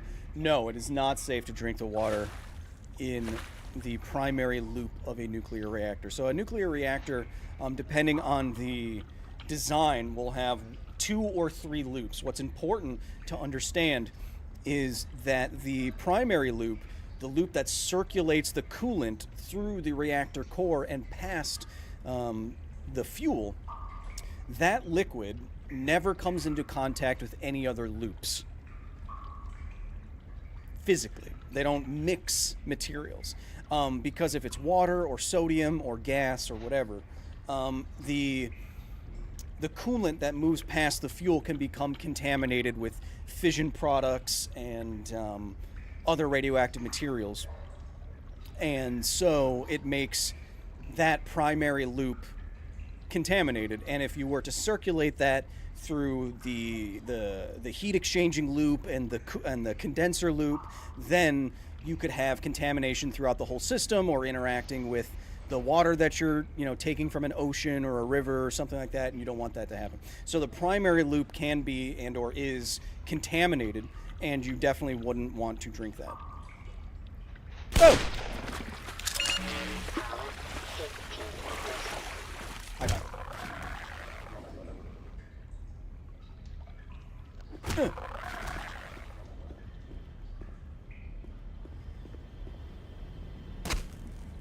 I don't know if the water itself becomes activated, like making tritium. Is that? No, I guess that makes sense. That's why tritium accumulates and has to be either condensed and disposed of and or diluted and released into a body of water that already contains tritium, like the ocean. So I guess I never thought about that, but that does make sense that tritium would be a natural byproduct. Tritium would be a natural byproduct of primary loop water, because the neutron bombardment into the hydrogen of the water could create heavy hydrogen, hydrogen with 2 extra neutrons, science time, and that would be tritium. Am I? One moment. One moment. Does the primary water loop in a nuclear reactor accumulate tritium? Yes, the primary water loop in a nuclear reactor accumulates tritium because tritium, it forms tritiated water, which is extremely difficult to remove from the primary cooling water used as standard purification practices, and it accumulates by ternary fission and the neutron activation of boron, lithium, which are neutron absorbers in reactor cores, and the neutron activation of water, activating natural deuterium, which is in cooling water. Or basically exactly what we said. Woo! Thank you for opening my eyes to that point.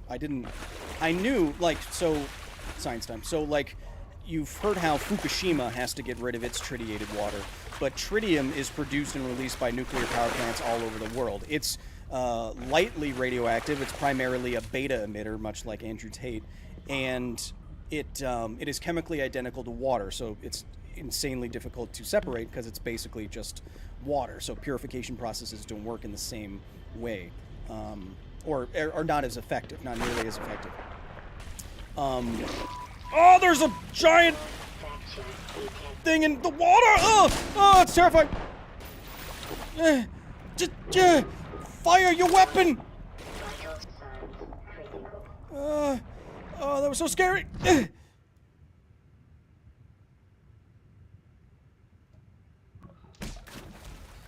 I didn't know it was in there.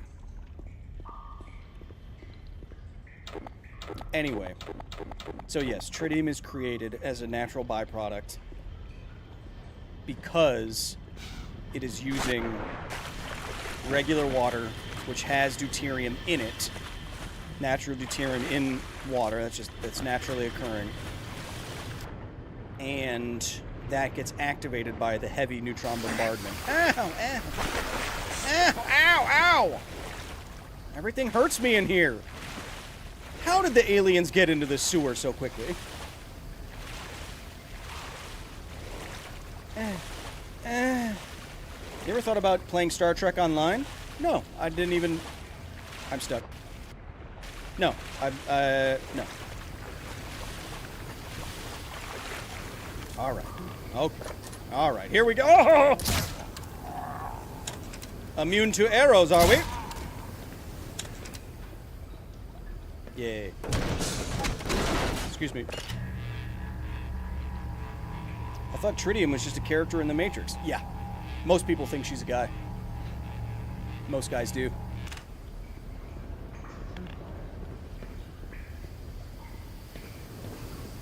That's such a goated line in the Matrix.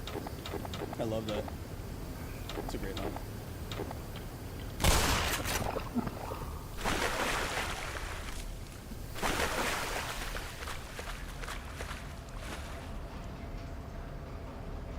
Do you think they'll grab a grenade out of my hand? Meh. I'm getting crushed! Well, ah!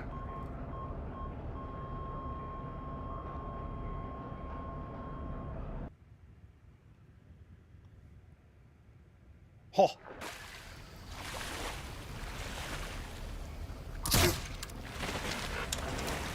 I don't need that health. I need to move more quickly is what I need. Release me! No!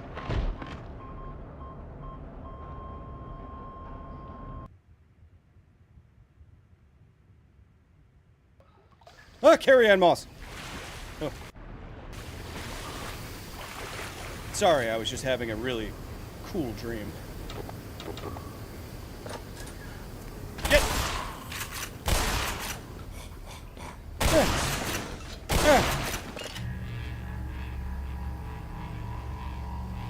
The first Matrix movie was awesome, that's all I have to say. Well, yeah. It's one of the best sci-fi movies ever made. No doubt about it. Bang! No doubty bowdy, baby. Boom! Alright. Don't. Alright. Don't. All right. Whose pelvis is this? Kevin, is this your pelvis? I told you to keep the door open. I don't trust her split tongue. Boom! Get me out of this bone-based hell.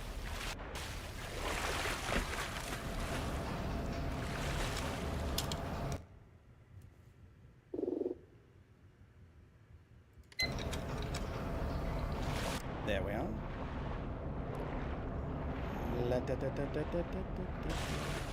There we are.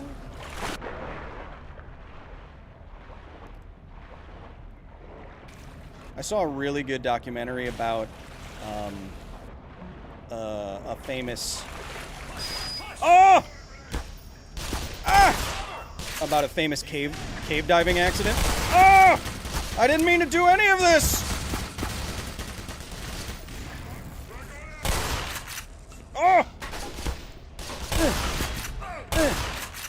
Anyway, I watched a good my ribs, my solution is hurting me. I watched a good documentary about a famous cave diving accident. It's called Dave Not Coming Back. It's free on YouTube. If you want to watch something, a well-made documentary tonight, Dave Not Coming Back on YouTube is quite good. It's very well made. I'll go up. I just want to see what's over here first. Ah, yes, the catwalk, where I do my little walk on the catwalk. Power 55%. Power 70%. Power 85%. One where he got stuck upside down? No, that's not cave diving. That was caving. Wasn't it? He wasn't diving. He was the Theremins on Twitch. One of the least listenable instruments. I don't think you're thinking about Putty Cave, right? Or whatever, Nut Putty, Nutter Butter Cave, Putty Cave. And I think that was just spelunking, or was that cave diving? Either way, no, that's not him. I think John Carter is the best sci-fi movie ever made. Hard disagree. But you can like whatever you want to like. I don't care. The one where they come back up and there's a bunch of carbon monoxide in the air pocket? Nope. All these questions could be answered if you looked up what I'm talking about. Well, that's a lot of weapons. Oh, that's a cool sound that's making out there. Oh. Yes. Load me up. Eileen loved cave diving videos. Well, check out Dave Not Coming Back. I will answer no more questions at this time.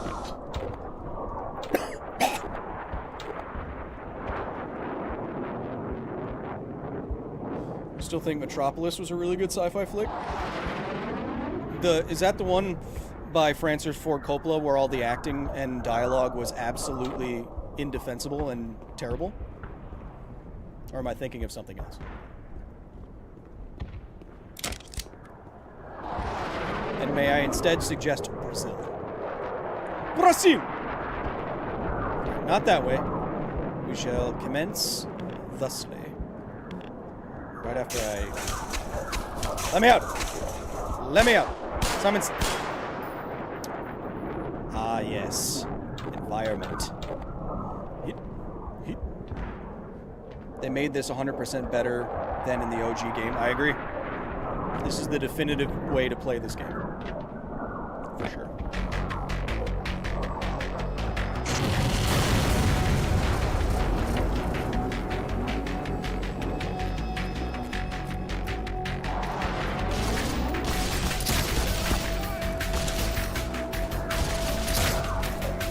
That was embarrassing, I know. Leave me alone. I didn't expect him to be right there. Stop moving!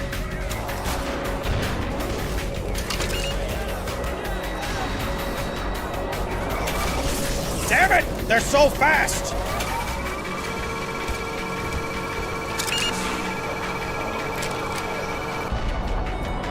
Oh, I didn't know that it overloads like that. Huh.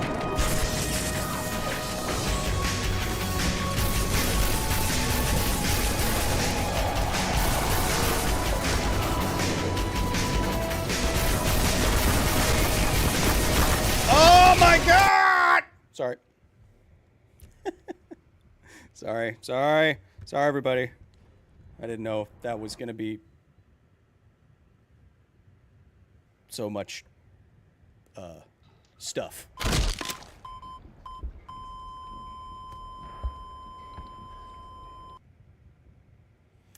Well, I fell to my death in a loading screen.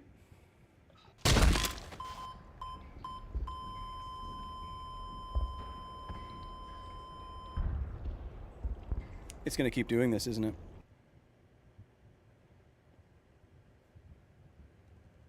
I'm gonna spam square. You stupid game. I'm smarter than you. Did you ever see Tenet? Yeah. Tenet's a movie that you think is good when you watch it, but then you think back on it and you're like, I don't know if that was actually good, or if I just like the special effects. Alright, we're coming in prepared this time. With what? I'm gonna need a rocket launcher for the tank. But... let's just spam this for a second. Yes. Yes. Environment? Yes. Here we go. Yep. Have you seen Inception? Of course.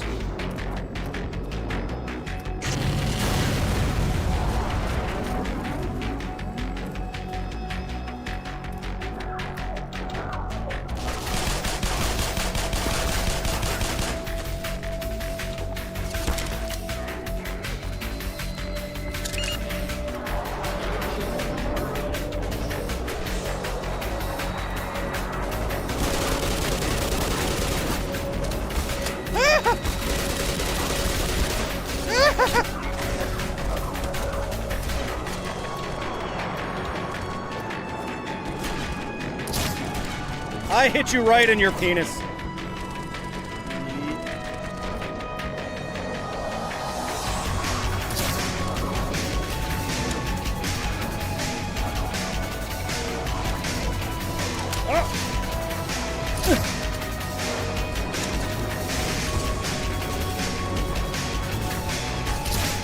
I hit him in his peen.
Where'd he go?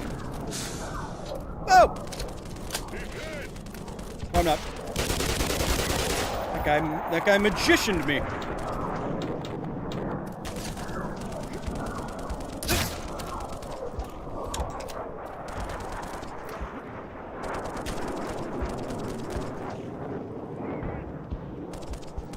Right there, baby. Chat, how good is this?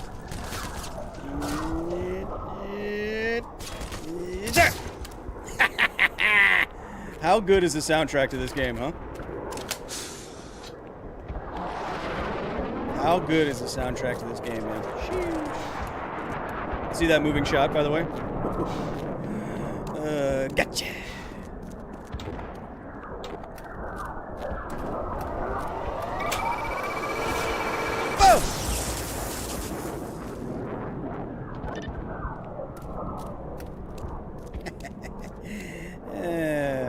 High five.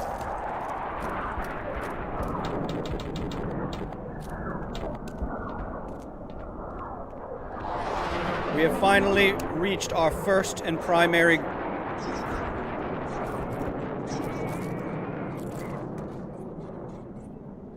Hey guys. We've reached our primary goal, the Lambda Complex. Yeah, it's just such a good soundtrack.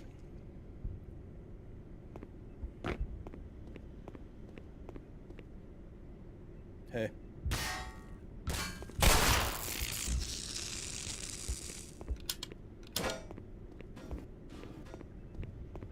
Now think about what you've done.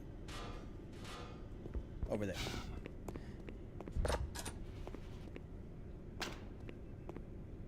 Really shows how desperate the military has become. Yeah, no, like, this game...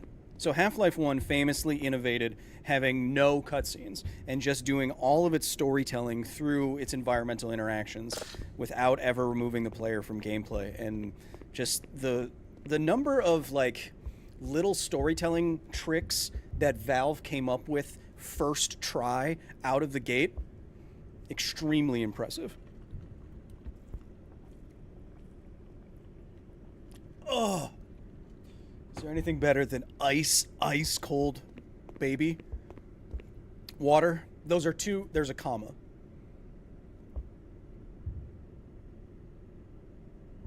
There was a comma in between those things, and I want to make that abundantly clear to you. So clear that it's abundant. I descend!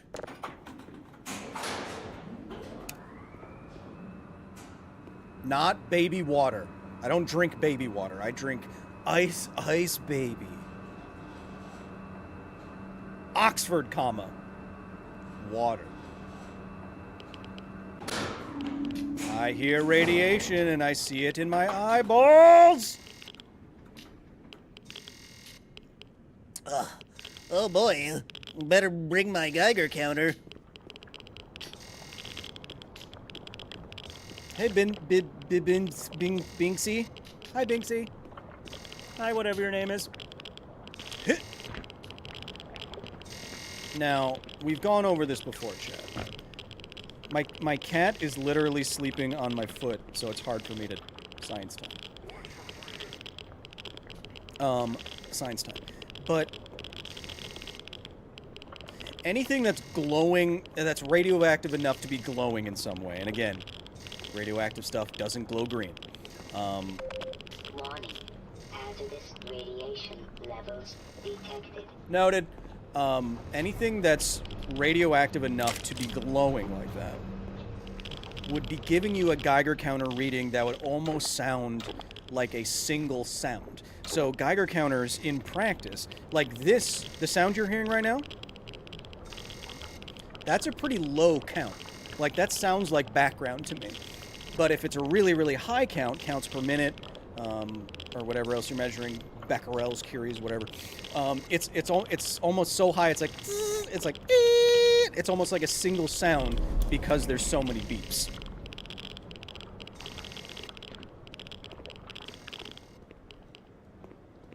But I understand from a game developer standpoint that having an accurate excuse me, having an accurately sounding Geiger counter would be extremely annoying. I mean, alarms are supposed to be annoying because they warn you of stuff. But as a player, it'd probably be pretty annoying.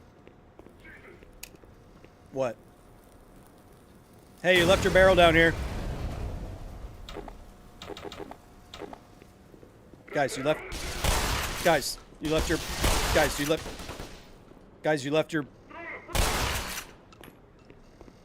left your barrels down here. Ah! Chet, I know I say long-range weapon. You know, I say this, I've said this a number of times now, but... Nice shots. I know more about radiation than the average person. So maybe it's because of that, but I actually have reoccurring nightmares about getting irradiated to death and losing all my hair. Hey Kyle, your latest video is the angriest I've ever seen you. Yeah, I was kind of furious. Misrepresenting misrepresenting the fate of a man in such a way as to demean the efforts of doctors and nurses is pretty infuriating. Now I'll let you guys handle that down there. I'll let you guys handle that down there. Seems like you got a big ass tank and stuff. Ow, ow. First of all, ow. Second of all, hello. Hit. I'll let you guys handle that. You guys look like, yeah, you got that. I'll just be pushing on my little merry way if you guys don't mind. You guys got that down there, sounds like. Oh! Oh! A lot of bad guys. Hello. Damn it. Hello. Stupid aliens. Nice shots.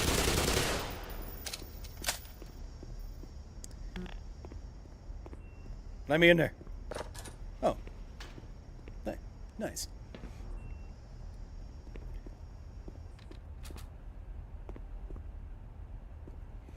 Yeah, but thank you for watching the latest video. It unfortunately got partially demonetized, which is the first time that's ever happened. Shut up, suit. Which is the first time that's ever happened, so that was pretty disappointing. So if you want some tragic, semi-educational documentaries to watch, may I recommend the latest episode of Half-Life Histories, narrated by me, a professional hair haver. Yeah.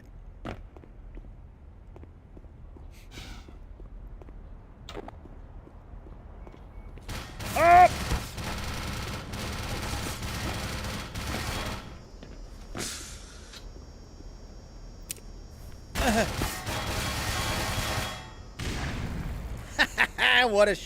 What a toss.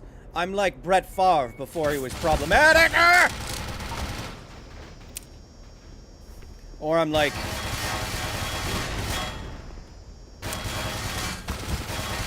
wrong button. Or I'm like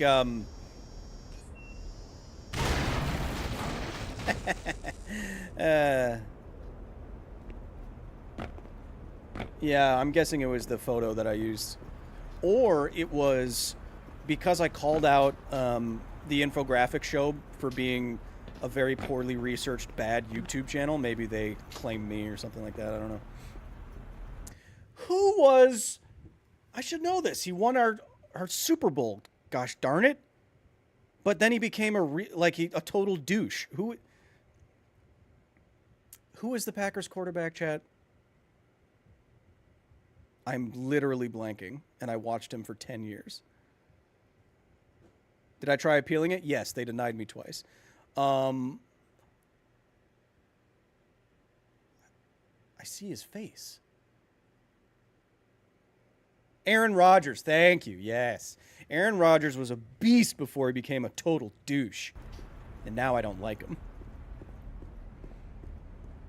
He was the best quarterback of statistically of all time on the Packers, and he became a real tool bag. It's unfortunate.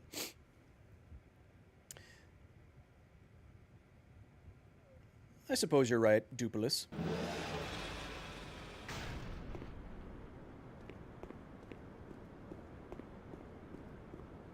How would you describe the long-term effects of radiation exposure that the Chernobyl series did not get correct? You mean, so in Chernobyl, which is the most fatal of fatal radiological accidents, 28 workers were fatally irradiated. And in terms of acute radiation exposure and death via radiation, I mean, it is basically like that. Immediate confusion, vomiting, depending on the amount that you get dosed. Confusion and vomiting, followed by a period where you feel like everything is okay and you feel like you're getting better, but in reality, hematopoietic syndrome kicks in and all of your white blood cells are dead, your bone marrow turns to mush, and then depending on where you're exposed, your skin falls off in those areas, you have desquamation in those areas. Yeah, I mean, that's about it. Long way down. Shall we go, boys? Into the Lambda Complex.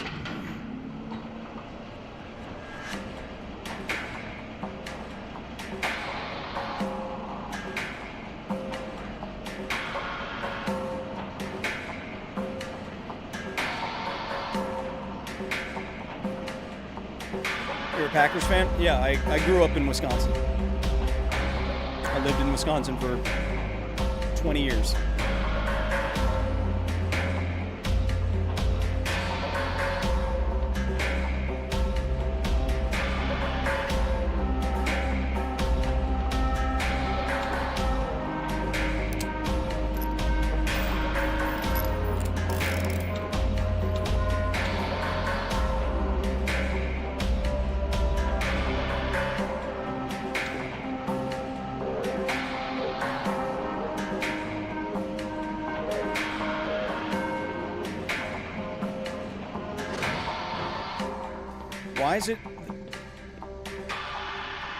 Why is it that people feel better right before they die?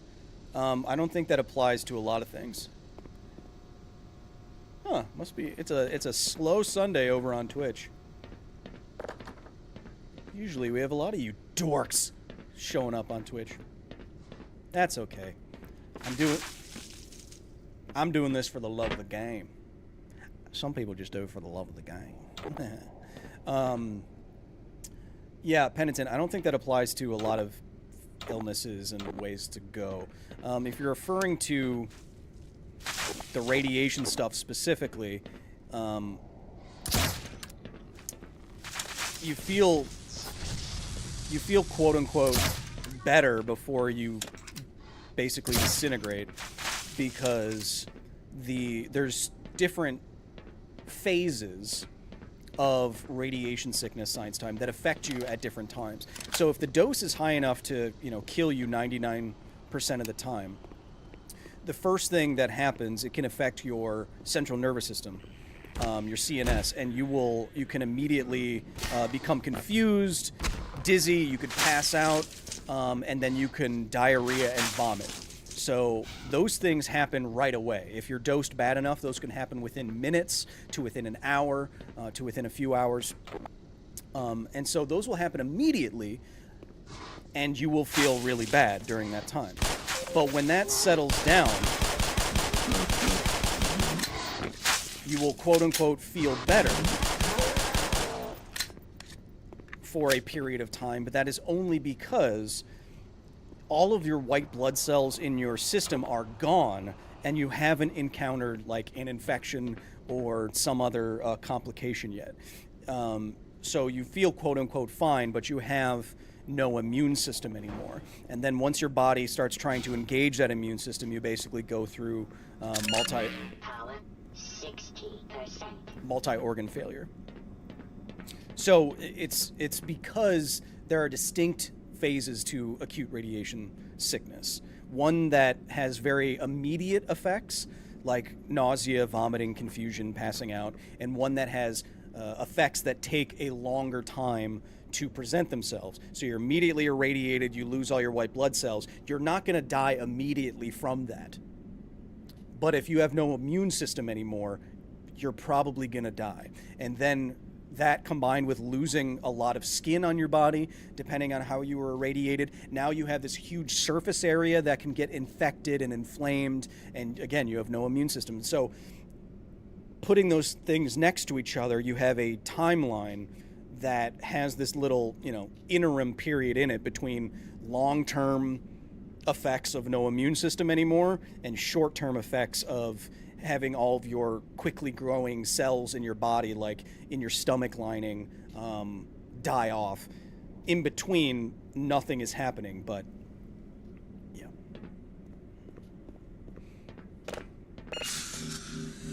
I'm not a doctor. But that's basically what happens. So the timeline makes the weirdness of it happen. And there's 3 different kinds of acute radiation syndrome, or 3 different categories. Hematopoietic, and that's all the hemo, that's all the blood stuff that I'm talking about. Your bone marrow, your red and white blood cells, your platelets. And then there's gastrointestinal, depending on your dose. It requires a higher dose to do this. That's when you have diarrhea and vomiting. And then when you're dosed with the most, like 8 to 10 sieverts or more, that's when it starts to directly affect your central nervous system, and that can lead to confusion and dizziness, disorientation, passing out. 75%. But it should be 90%. But it should be noted that if you get the highest dose range, shut up, suit. If you get that highest dose range, like in the 8 to 10 sievert range, then all 3 of those things are going to happen. It's not like it only affects your central nervous system if it's high. It's going to cause all of that. 100%.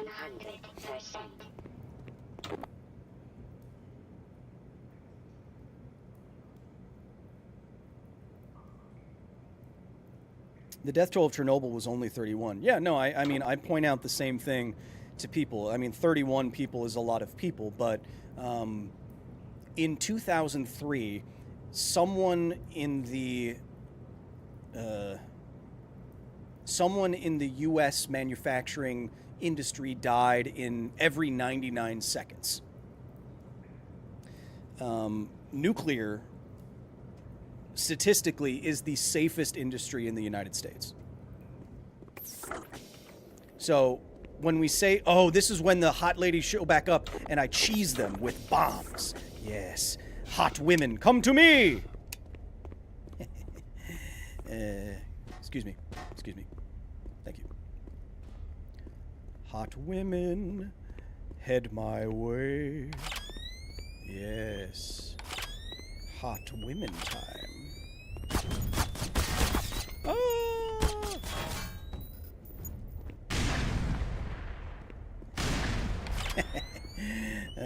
These hot women don't know what's coming. Depleted.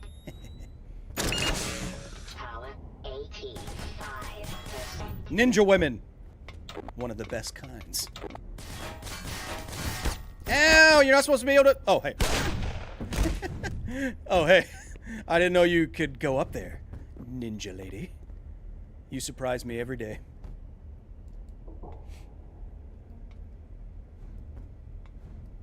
I hear you. Ah! Come this way. Come this way. Oh, hey, I didn't know you could do that. My plan is not going according to... Oh, they're there. Come this way. Come this way. Oh! Oh! Shot her right in the cervix. Oh, man. That might be all of them.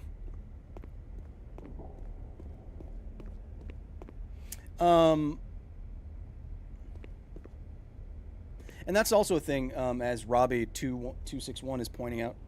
Hey, sweetie. It's my cat, Chonky.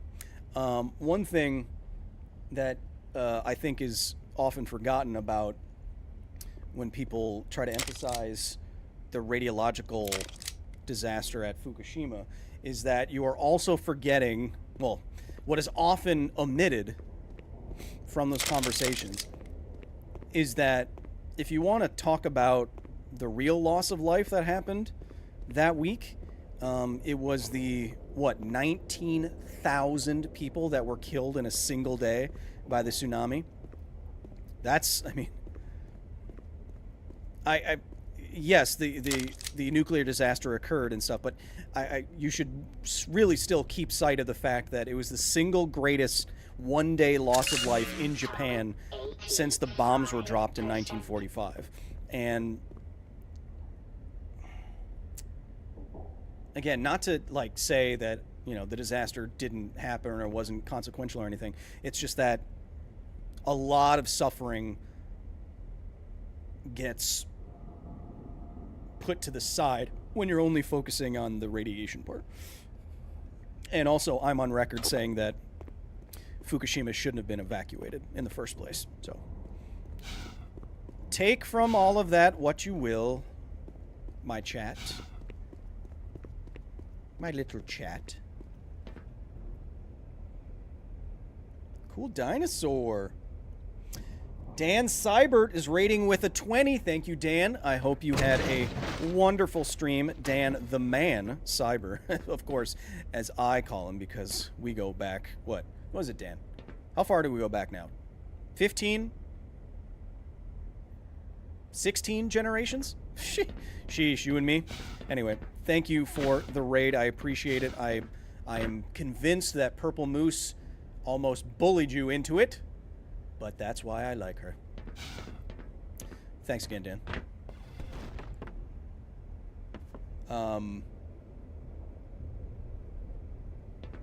Happy to have everyone here. I'm just trying to remember where to go after defeating the... Oh, right there. After defeating the sexy ninjas. Excuse me. And if you're new here, Dan fans, as of course I've been calling you for what, 300 years now. As you know, as you may or may not know, damn it, we are trying to maximize science times, as you see in the middle left corner of the screen there. So if you have any science-y questions that maybe Dan couldn't answer, but I certainly can, throw them in the chat and we will talk about them. And this is what I'm supposed to be doing, right? I'm supposed to get on top of those other ones, but I'm missing something. I'm doing something wrong. Get out of the way. Move. Oh. I didn't see that you were so flammable. All right, that's enough. That's enough of that. That's enough of that. That's enough of that. That's enough. Where am... Yes. That's what I was... Yep. That's what I was trying to do. Then I want to open that door. Yep, see? I know where I'm going and what I'm doing. Boo! Oh.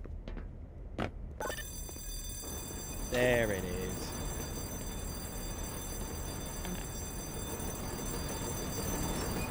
I think that activates more hot ladies? I forget. Does that activate more hot ladies?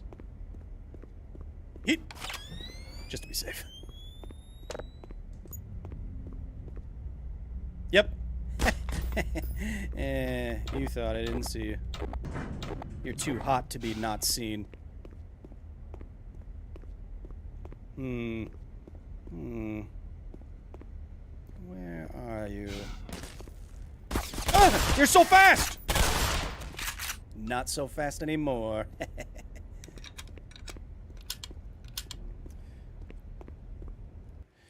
Kyle, what's the science behind people expecting Neil deGrasse Tyson to be a god-level science communicator when his entire career is built upon those who asking him questions doing the required reading? What? I don't understand the question.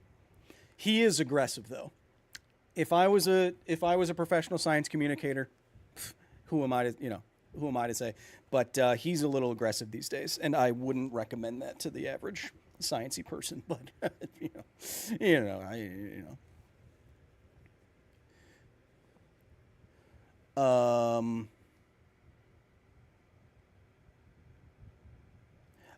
since the disaster in 2011, what improvements were made to Fukushima Daiichi to prevent a repeat? Well, the obvious problem was that TEPCO, I think 8 separate times in 8 separate reports, were given the conclusion that if there was a tsunami or similar disaster, that their backup power systems could be inactivated or flooded or fail.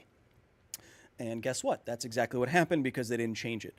After Fukushima Daiichi, sweeping changes went out across the world, where now the U.S. has standards to build the auxiliary or backup power stations away and at a different height. Altitude? Sure.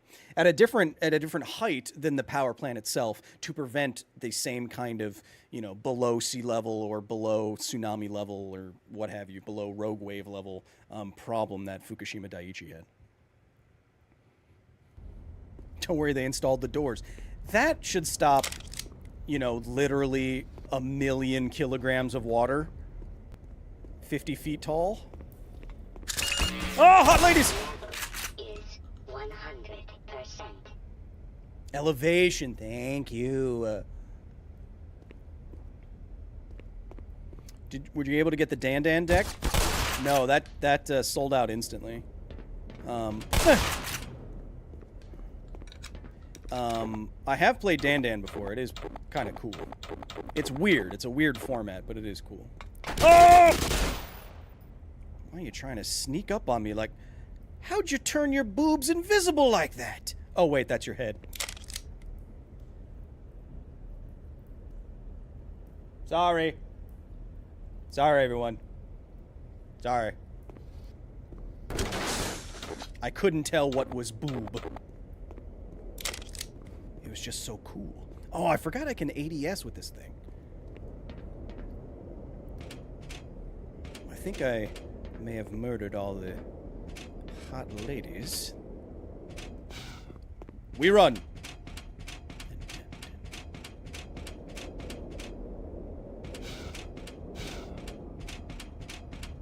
Yeah, so I don't know. I know off the top of my head that changes are made in the U.S. to backup power systems on nuclear power sites specifically. But to be more specific, let me just consult my array of PDFs. The global nuclear industry underwent massive safety revisions, including enhanced backup power, stricter seismic/tsunami defenses, and passive, not active, cooling systems. Yes. So passive cooling systems is a system that does not require any power or human intervention. Why Fukushima melted down 3 separate times is that this is something to remember, Chad. Science time. This is something to remember, Chad. The Fukushima Daiichi nuclear reactors they all shut down perfectly the instant the earthquake was sensed. Power plants can do this. They have seismic detectors. They shut down, they scrammed, they inserted the control rods. They scrammed their nuclear reactors instantly, and that worked perfectly. However, in those boiling water reactors, the fuel itself still needs time to cool down. There's still residual heat after the criticality has been lowered. And to do that, you still need you still need cooling. And what happened at Fukushima Daiichi is that the power for that cooling, for the residual heat, failed because of the tsunami. And then the backup power was flooded and also failed.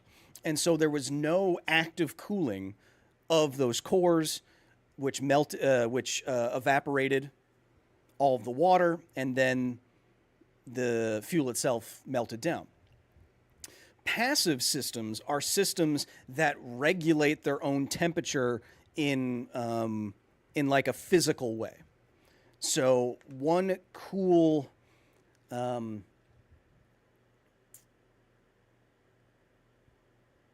there's a bunch of different passively safe systems in a lot of different reactors around the world, but it could be like a physical change, like if a reactor is getting literally too hot, it will expand, because heat makes things expand. Even if it expands just a little bit because it's getting too hot, that little bit of expansion is enough to lower the reactivity of the reactor, and then the reactor cools back down, and it has this feedback mechanism that doesn't run away.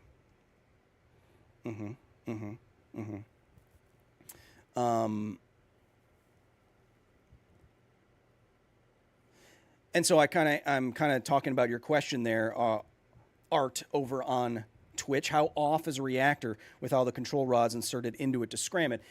The reactivity will go down to 0, but there will be residual heat that needs to be removed. In a passively safe system, that can be removed without power, without human intervention, through physical design of systems.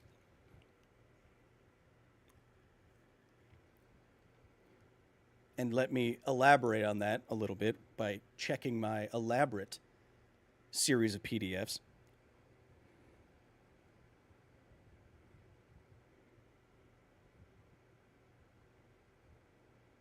How you doing, chat? You doing all right?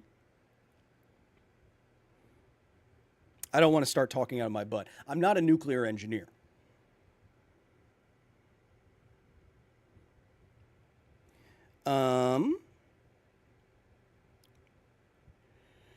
Yeah, like natural convection and circulation, gravity-driven cooling,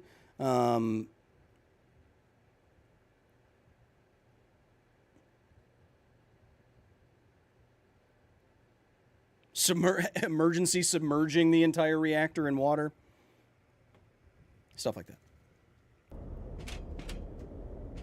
Oh, there's another hot lady!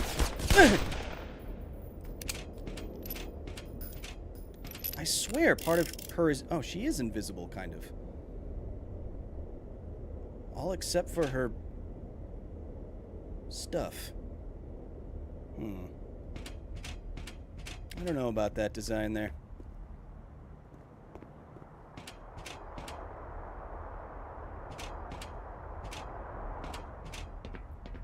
Excuse me. Excuse me. Excuse me. Excuse me. Excuse me. Excuse me.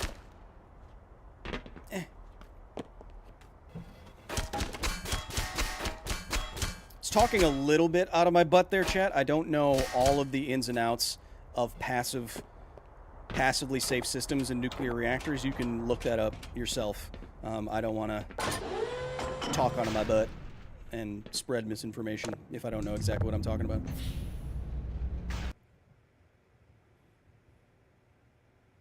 Frecky42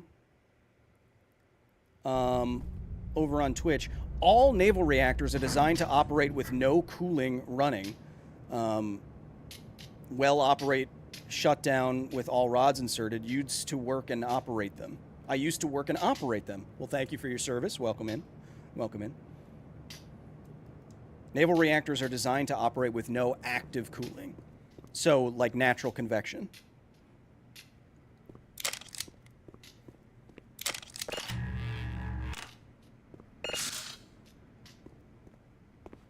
I bet you know more about nuclear than most nuclear engineers. Well, physics, possibly, but definitely not the design of systems. And no, I wouldn't even say that. I mean, there's a lot what's amazing about the facility is we have a lot of very smart people, especially in the Discord, and the stuff they talk about in our nuclear channel, it's way above my pay grade. Lots of engineers, lots of people who worked on submarines and in private power plants right now, or private companies that want to make power plants.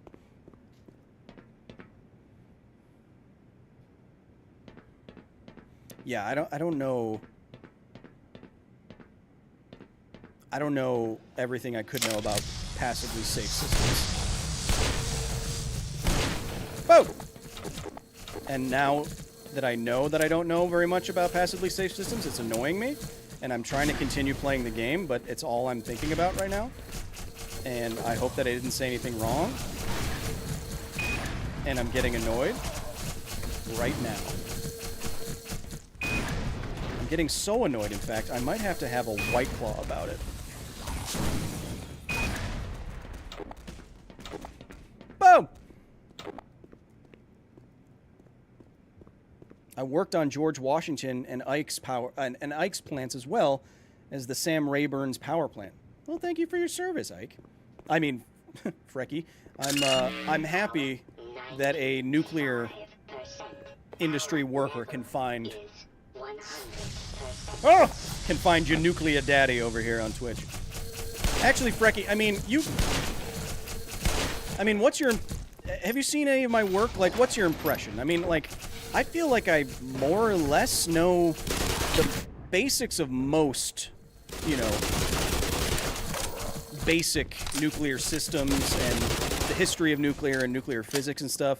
I mean, I know enough to be dangerous, but I'm certain I couldn't, I'd still have an entry-level job or something like that. I mean, what's your sense of my knowledge base? Because I take communication extremely seriously, and I only feel comfortable if I feel like I actually understand something. And in my free time, I don't know if you guys know this, in my free time, I read textbooks. Last year I read probably 1,500 pages of nuclear textbooks, even though I'm ostensibly never going to need to do those calculations or do that work. It's just I want to know it so that I can be effective. And part of that wanting to, perhaps this, part of wanting, calm down. Part of wanting to know that, I mean, I do have an engineering background. I have a degree in engineering, but I don't know. It annoys me when I don't know stuff.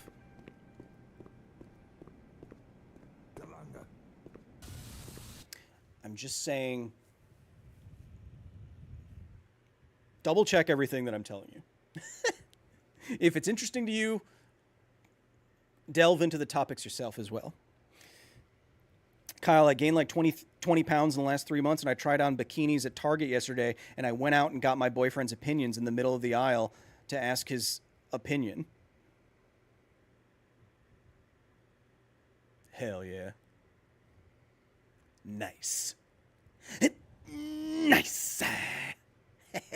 Nice.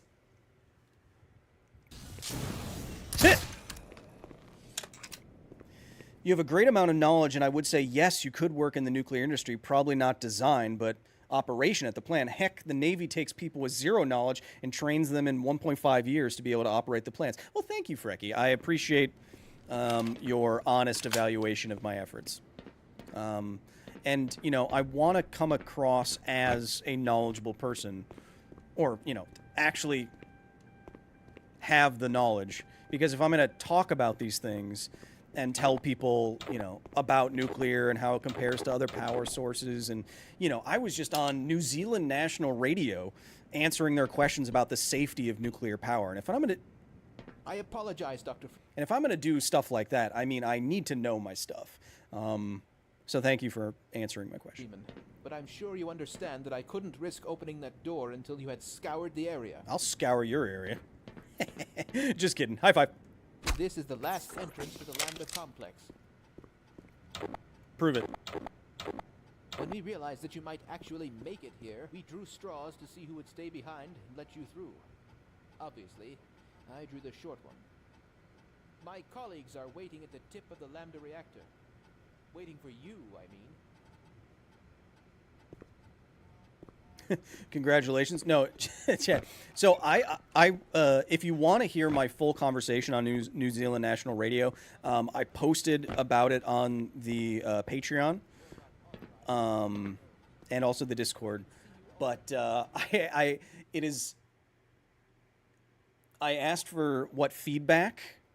I asked for feedback on the episode, like what did their listeners say after listening to my interview, and I don't think I made a dent. Maybe to the people who didn't call in or something, but everyone who did leave a comment or call in afterwards, no one was convinced by what I said. I was like, well, I guess I'll try again some other time. Oh! What?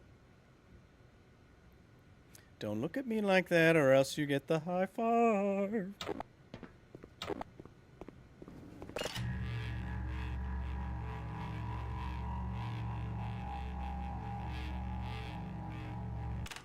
I was surprised by how confident you were in your Space Center data video, considering many recent videos like Scott Manley who said it was possible. Yeah, and interestingly, now NVIDIA and Amazon are both wanting to get into the space data center game. Now, I will say this. I didn't watch Scott's video. But I'm assuming that he was talking about an implementation of space data centers that I wasn't saying. So when I was talking about space... One moment. When I was talking about space data centers, I mean like giant orbiting, very hot, 100,000 GPU facilities. I'm assuming that Scott was talking about the feasibility of much, much, much smaller satellites with much, much, much less compute. Am I right there, Bishox? Or should I take down the video and delete it and call myself an idiot? Maybe you should have done the entire interview in an Australian accent. I did, off the record, ask the New Zealand radio interviewers to rate my New Zealand accent, and they said, that's one of the best New Zealand accents I've heard. Huh. Were you in weapons research too? Oh, right, my new weapon. Gluon gun, the gluon gun. Hell yeah. It doesn't appear that you have any trouble killing things. You can Nope. take her with you, but please promise to put her to good use.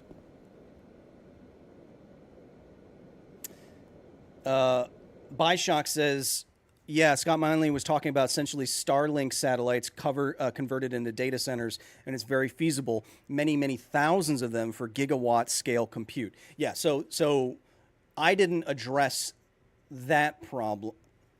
I didn't address that as much. I addressed the stupid brute force idea, which is having giant installations of a single installation with all the compute there. By Shocks over on Twitch. I didn't talk about having many, many, many thousands of tiny satellites with GPUs on them, because I still think it's not an idea limited by physics. It's limited by, do we want the night sky, blacked out for astronomers, and do we want to rapidly to dash headlong towards Kessler syndrome?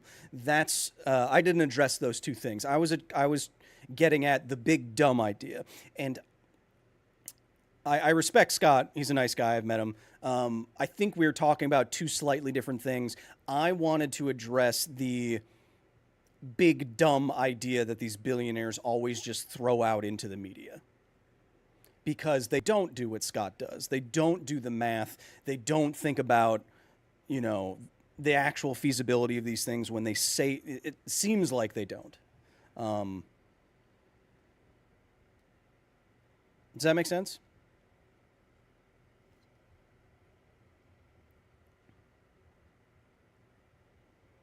For example, like adding more space debris. Yeah, that's what I meant when I said Kessler syndrome. power and heat dissipation was your topic, not computing power. Oh, did Scott not talk about heating and like dissipation, like radiative requirements? Because if he didn't talk about that at all, well, then that was the main issue with Scott's video. Is, oh well, yeah, that's the thing. once you have a significant amount of compute, then you have these GPUs that are putting out more heat. A single GPU puts out more heat than your entire body does. Like 10 times the amount that your whole body does, which is kind of crazy to think about. Then there's a bottleneck in terms of how much heat you can reject to space, right? Or did he talk about? I don't care. I don't care. Oh! This weapon is awesome. Shouldn't we try to capture a specimen? No, I don't need to kill anything. This looks pretty deadly.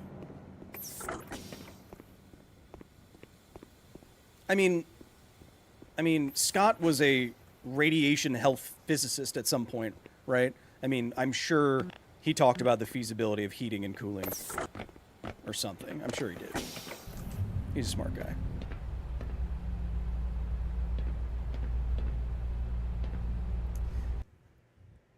But it doesn't have...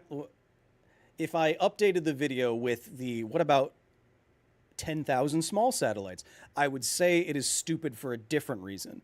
Even if the heat dissipation and power generation problems work, it's stupid for the Kessler syndrome, so many rocket launches kind of, and that nobody wants this. That's kind of the main point. The title of the video is it really impossible to cool a data center in space? Well, Scott's being creative there, right? He didn't talk about a single data center. If he said, is it really impossible to cool data centers in space?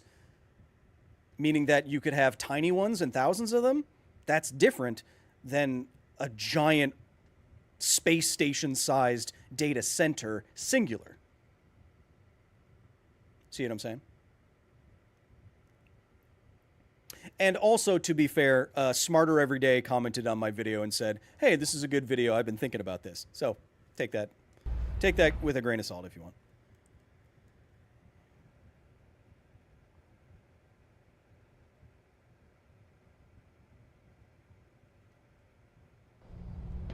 I mean, if I'm totally wrong, I didn't come up with this idea in isolation. Basically, anyone who knows thermodynamics said big data centers in space is a stupid idea. It's not like that was my idea. I wasn't just coming out of nowhere with that.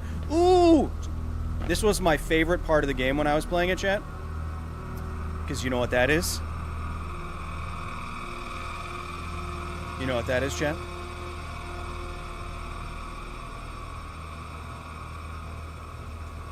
That's Cherenkov, baby. Or it's those lights. But I like to think it's Cherenkov, baby. As one of the lucky few tens of thousands of... Oh! Oops! Sorry, I didn't know it would...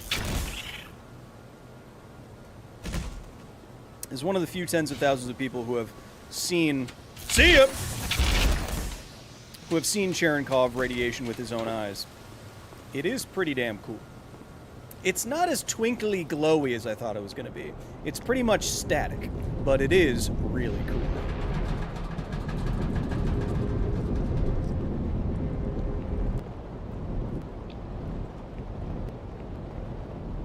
Wouldn't it be easier to build a data center in Antarctica rather than in space? Yes. Or at the bottom of the ocean. You know, where it's super cold and really cold fluid is flowing around it at all times. And it's protected from solar storms, kind of. And it's on the planet?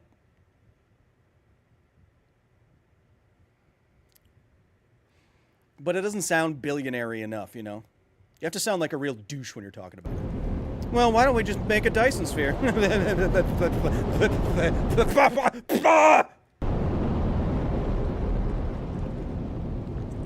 This part of the game confused me a lot because a lot of the time I didn't know where to go. Oh, no, yeah. So this is a reactor, yeah. Reactor coolant system. So ostensibly this... I say the word ostensibly too much, but this is a nuclear reactor. And this is Cherenkov. Down there? Yeah, that's a reactor. Yeah. No, that's a pipe. And also, I would be hearing the Geiger counter, right? So maybe it's not Cherenkov. Maybe it's just the lights, but I like to think that it is. It says reactor, so I'm assuming it's... whatever. I'm guessing this is the third loop. If you're seeing Cherenkov, it is it's the primary loop.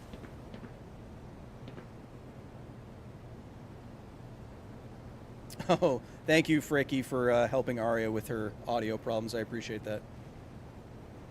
I enjoy your commentary on things while gaming. Again, especially in your space, Frecky, like I said, I'm trying to become something of a nuclear expert myself. I'm something of a nuclear expert myself. So if I do get things wrong, if I do say weird things, if I am talking on my butt, please let me know. Please let me know. Again, so Paltrow Haas, no. So in a nuclear reactor, the primary loop is where the coolant goes through. It could be water, it could be liquid metal, it could be gas that you heat up.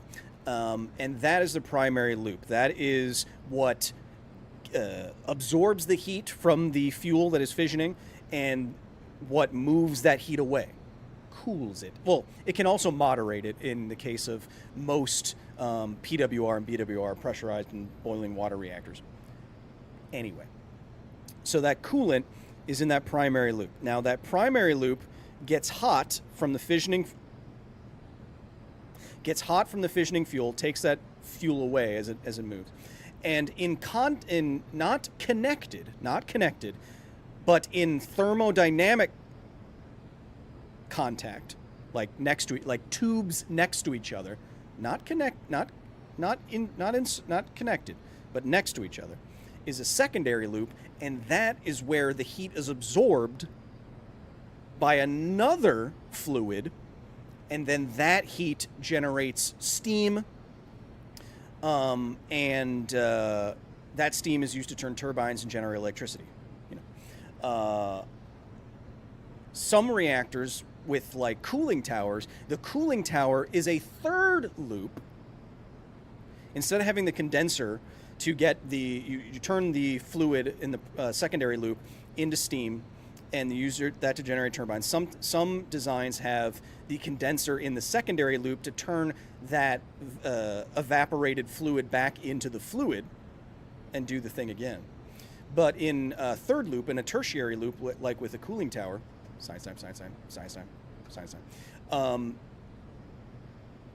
that condensation is done with help of the third loop.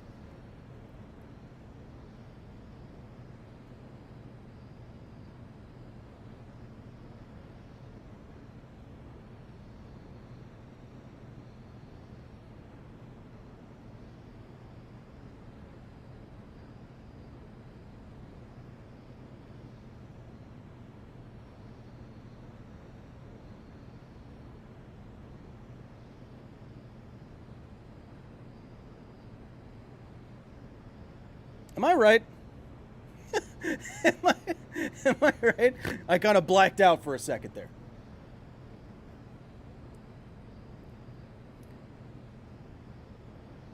Does the cooling tower act as a... Go! Keep the chat busy.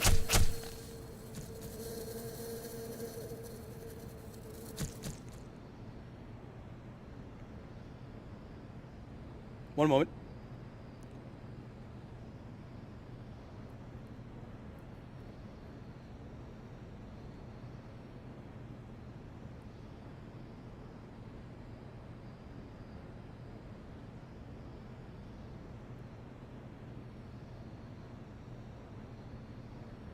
One moment. Don't want to talk on my butt. One moment. Oh, chat, look, there's stuff happening on screen. Chat, look.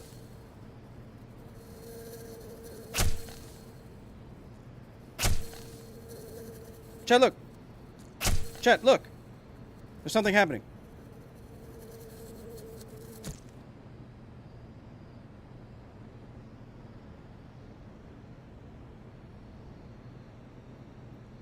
Chat, look, there's something happening.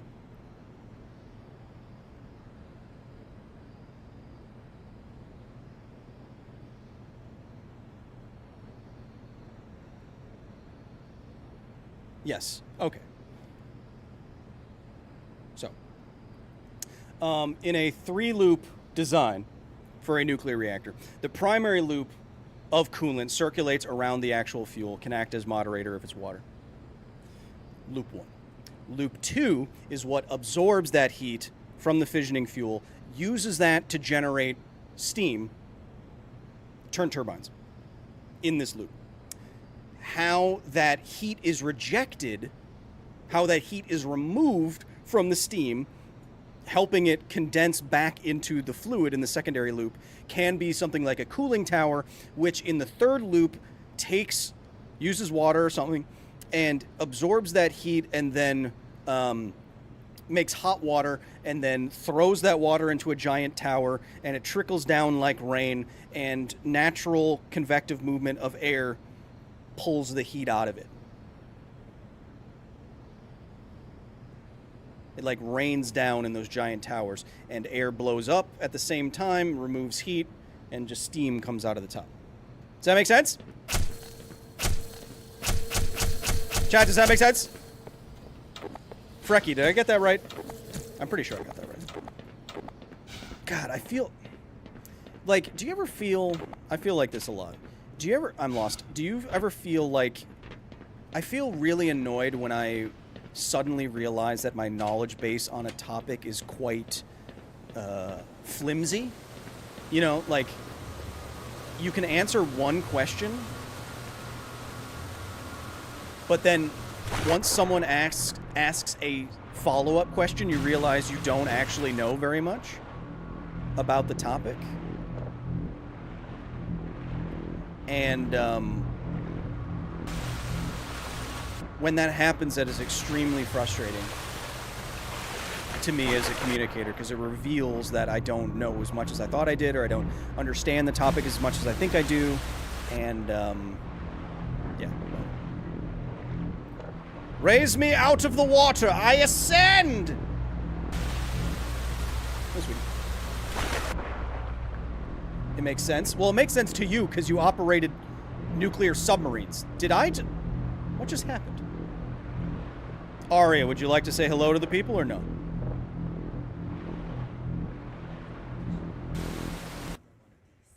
Oh, nice. Yeah. In the fit box? Yeah. Hell yeah. Hell yeah. We're gonna sleep like the dead. What just happened? Did I get kicked off the elevator by... What happened?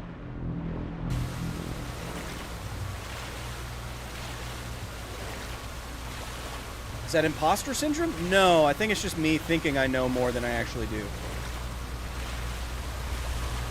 I mean, if I'm being more generous to myself, I would say that I think I've accumulated a decent amount of knowledge about this topic for not having studied it in school at all. But still, it makes me feel self-conscious when because you guys come to me and you're like, hey, how does this work? And I very quickly realize how fragile my knowledge base is, and that is psychologically destabilizing. And I don't like how it feels in my brain. Aria didn't want to say hello to you, by the way. Sorry.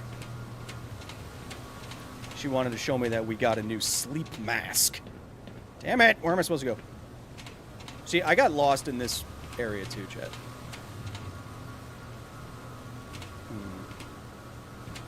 Do I have full ammo on that? I do. I got lost here. Ah.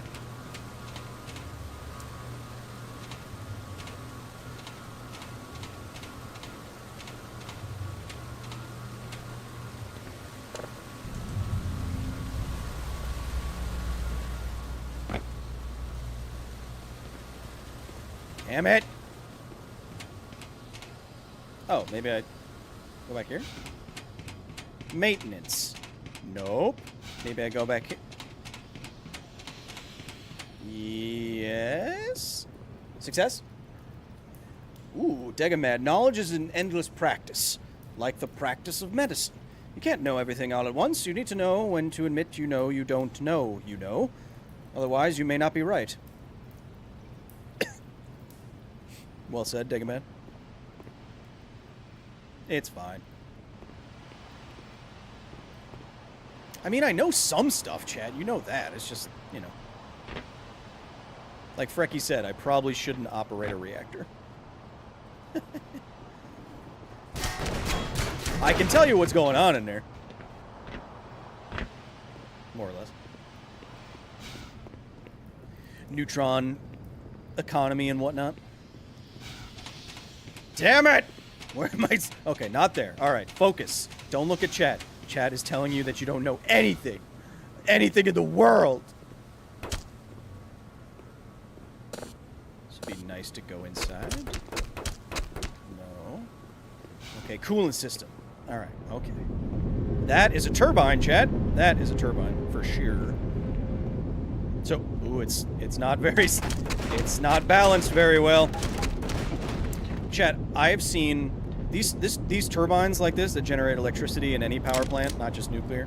But these turbines, they're giant masses of metal that are moving very fast.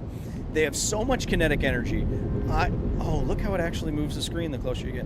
I have seen one of these fail, not personally, but I've seen pictures of one of these fail and throw itself out the roof of the building. Like thousands and thousands of kilograms. Whoa. Because it has so much energy that it's spitting with right now. It's pretty crazy, actually. Alright, continue. We descend. Wait, what are these?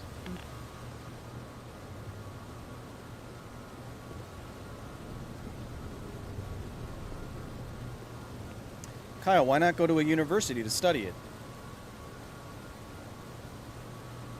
I'm doing some other stuff right now. Thanks for being here, Ark. Appreciate you. All right, I was here before, was I not? Okay. Here we. There's green light on the door. Looks good. Green light. Thank God. How many RPM is... Purple Moose 84 cheered Dex 100. Kyle, that makes sense. You've literally built your life and career on being smart, and to feel like you don't would be very distressing. Also, Frecky said you could add being neurospicy and all the negative feedback you get compared to NT kid growing up causes a lot of us to issues. Thanks, Liz. I appreciate that. Say hello to Tiny Human Alex for me. Tell him to listen to his mother. Thanks for being here. See, I don't know what the RPM of one of those power generating turbines is off the top of my head. Oh, dogs! That's not going to do anything. They're too small for that. And now I'm going to reload. Damn it. I panicked.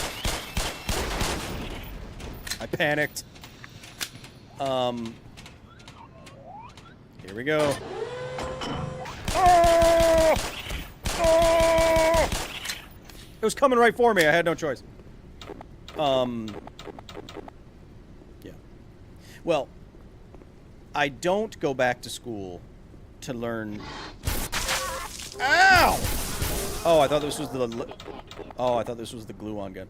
I don't go back to school to study nuclear physics or engineering for two reasons. One, it's not the only thing that I'm interested in, and it would take a long time. And I make a career off of talking about other stuff rather than physically doing it myself. 2, I'm getting an honorary doctorate. No more school for me. No point. Already, I finished it.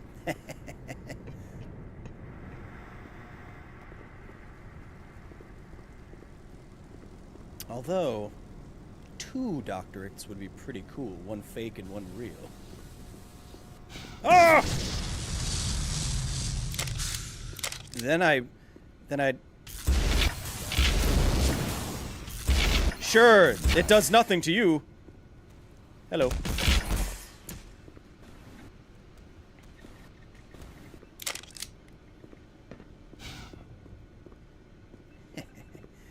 Yes. Be like getting a Golden Globe and an Emmy Award. High five. Although, most people don't get that fancy hat. Power 75%. Alright. Coolant tank. So this is where the coolant is. So this is still a reactor, right? 100%.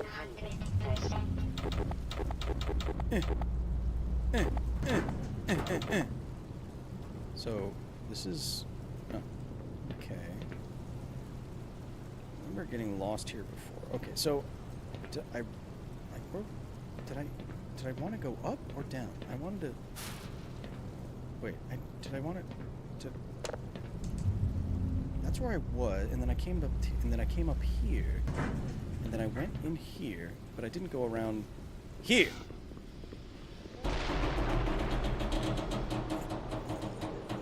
Someone's gooning in here. Bye-bye.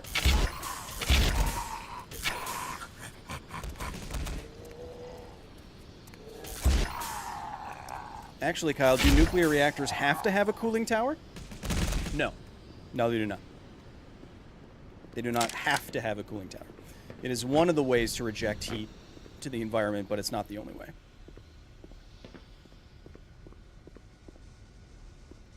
What are the other ways? Ask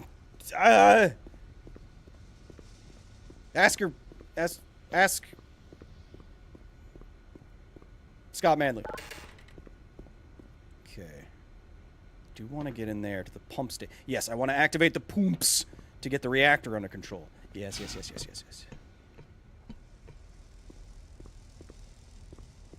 Manual override. Manual override. Hello. Gordon. The right man in the wrong place can make all the difference in the world. How was that? Rate my G-Man.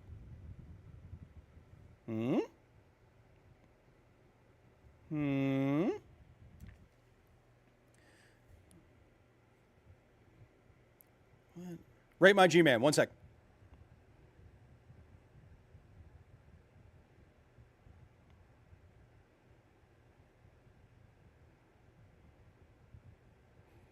You can have cooling ponds. I know that. You can reject water in the secondary loop directly back into the river or the ocean. Let me see. I know those off the top of my head. Yeah, once through cooling from natural bodies of water like lakes, rivers, and oceans, direct air cooling, hybrid systems that use liquid metals. Draw in. So, aside from cooling, like what is... I don't know what the most common is, but I would assume that it is either a cooling tower or once through systems with a body of water, like a lake, river, or an ocean, where in the secondary loop, instead of a cooling tower, you are drawing in water into the secondary loop to create, and then creating steam, and then having a condenser, and then having that water go straight back into that body of water. Is that correct? I think so. 8 out of 10 on the G-Man voice. 3.6 out of what? 7.3? What is the most common way to cool a...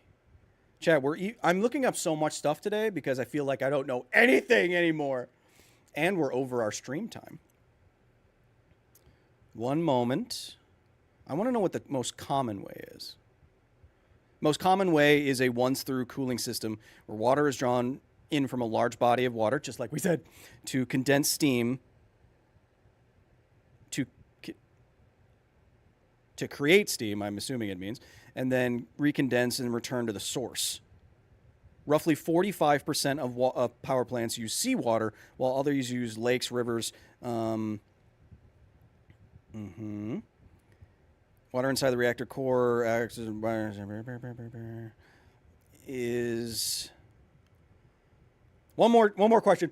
Is once through cooling used in two-loop nuclear plants? Is Kyle handsome? One moment.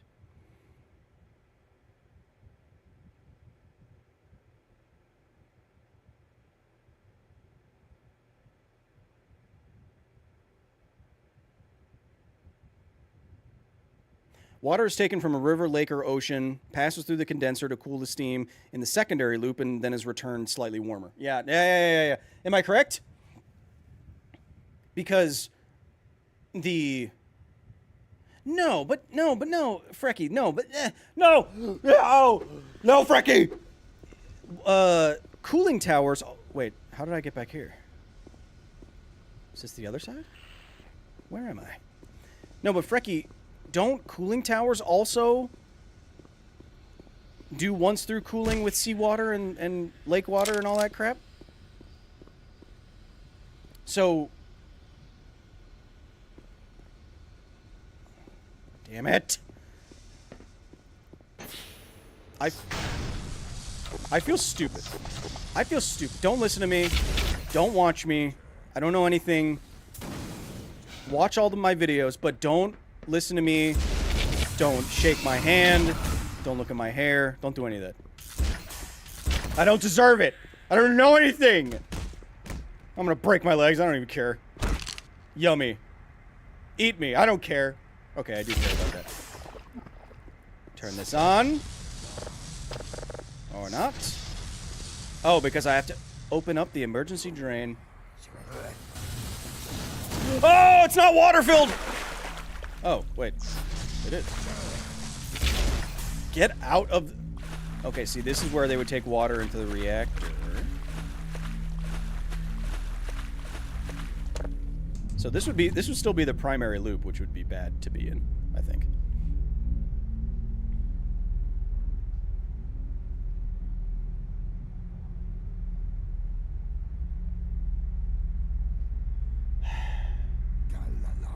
I don't know anything. I don't know anything. I don't know anyone. I don't want to know anyone. I don't want to meet anyone. That's for sure. I don't want to meet any of my colleagues. I don't want them to make fun of me. I'm punching a bum. I'm a fraud. I'm a fraud is what I am. I act like I know these things and what I'm talking about. But you asked a slight follow-up question, and I don't know anything. I don't know. I've never known anything. I don't know anything or anyone. And I've never known anyone. How could you know that? How is, if I'm even...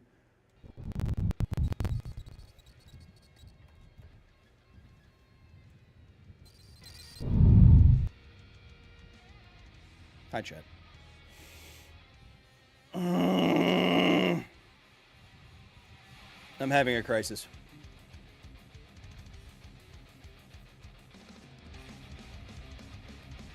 I do know how to maintain, that is true. Ow, there's a tangle in it. It's because I never brush it. Is this doom spiraling? A little bit, yeah. Yeah, a little bit.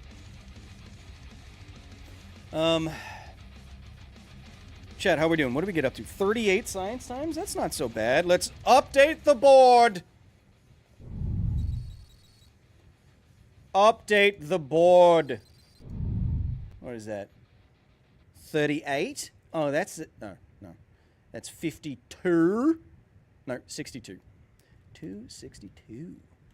Nice. Nice!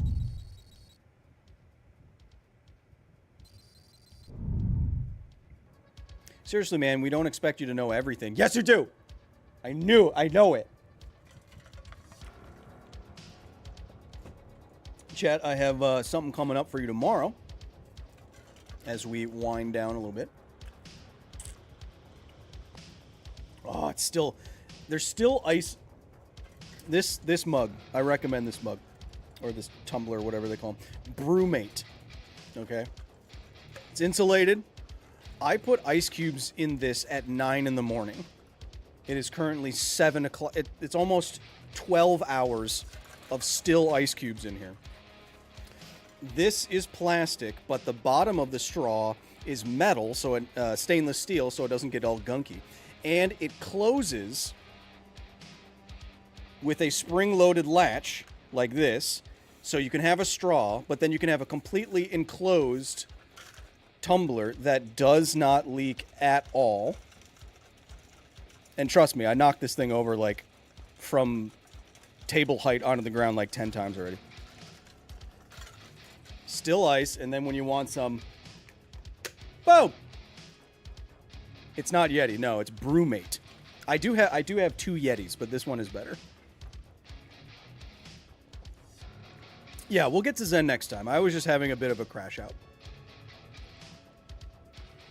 a little bit.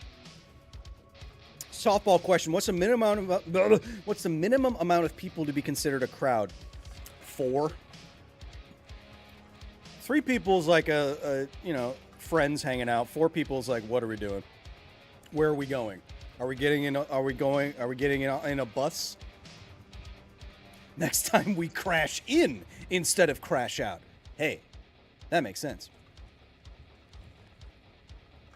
This is a tumbler that costs $847 at REI. Look, is it Did I get this sent to me for free? Yes. Is it probably $100? Yes. But is it also extremely good? Yes. It's called influencing, Chad. Actually, I don't know who sent this to me. Might be my birthday present. I'm not actually sure. Because my mom has gotten me Yetis before, but this one is different, and it's good.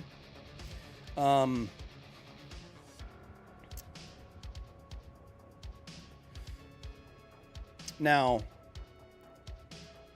but you know what? I'm going to quick save this, because I don't know where the hell to go in this part of the game, and that's annoying. So what we're going to do, we're going to quick save that. And then we are going to quit to the D top.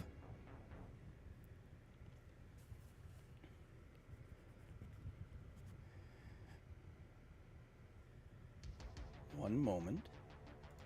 We're going to close that. We're going to cover this photo of something. And then we're going to do this. And then we're going to do this. And then we're going to do this. And then we're going to do this. And then we're going to do this. Join me. Okay. One moment.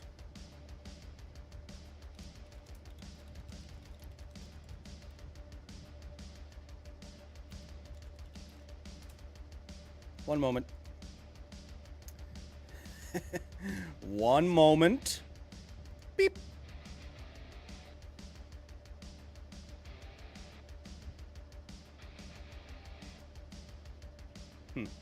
One moment. One moment. One moment. Beep. Okay. All right. Okay. So this is what we were talking about with a 3-loop nuclear reactor, okay? So you have the nuclear reactor that's in here. This is what's generating the heat. You have, let's just say this is a normal PWR, pressurized water reactor. So this is uranium fuel pellets, uranium oxide in fuel assemblies. These are the control rods. This is what stops the reactivity, the chain reaction. It brings the K value, like the K-man, below 1. And it's like boron or some crap because it absorbs neutrons. Anyway, this pink stuff is the water. The water acts as a moderator to slow neutrons down so that they become hundreds of times more likely to initiate fission. Those delayed neutrons.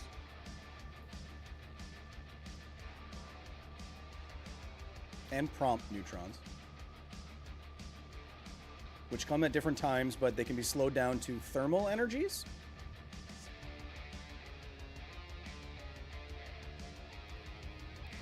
Follow-up question.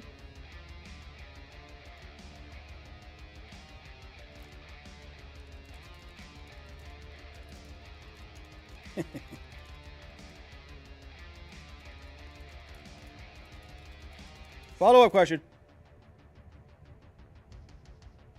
Yep, okay. Follow-up question. Answered. So both prompt and delayed neutrons from the fission reactions. Prompt happens nearly instantaneously. Delayed neutrons can come out from the fission reactions seconds to minutes later.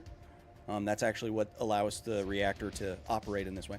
And that is slowed down to thermal energies, just less energy, and that makes it more likely to initiate fission, and that heats up this pink stuff, which is water. Now, this water circulates around this primary loop and then is thermodynamically connected, but not physically connected like in the same loop, to another secondary loop with water in it, and it heats up this water in the steam generator part. It creates the steam, which rises, it is siphoned away to turn a turbine to generate electricity. Now, after it has passed through the turbine, you want that steam to become water again. So the condensing cooling the condensing here is achieved by having something take that steam heat out of the transferred heat from the reactor, and it can be a cooling tower which circulates water. It could be from a source like a river, a lake, an ocean. It takes the sucks cold water. It passes cold water into this condensing part of the secondary loop, and it passes it into the cooling tower where it rains down, and it has a counter-current heat exchange kind of thing happening with naturally circulating air, and that heat is rejected up and out to the environment, and that just continuously happens with water that is never in physical contact with this water, which is never really in physical contact, which is never in physical contact with this water, so there's no contamination of water at every step.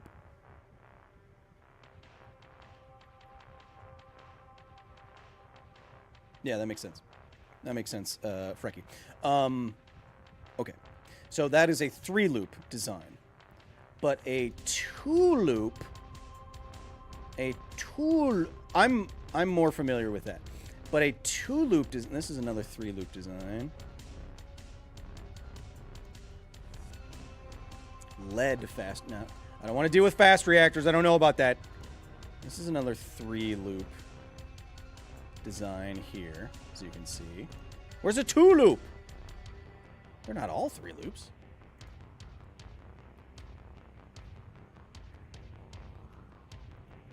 This is also a 3-loop. Am I...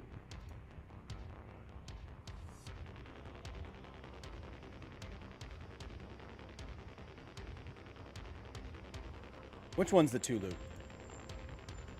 Am I crazy? But where's the cooling water coming from? Because this is still a 3-loop in the condenser, because you have the water inlet and outlet to the ocean. Technically, even a 2-loop is a 3-loop design.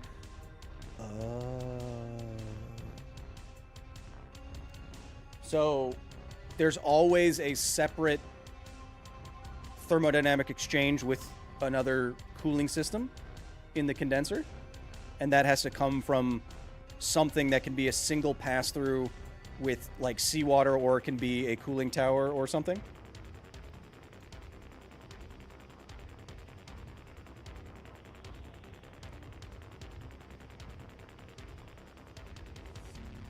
Chat, I'm 20 minutes over when I wanted to start drinking White Claws. Ow! Ow! Ow! That's why we don't do that. Come here, lady. Come here. You want to see the people? Come here.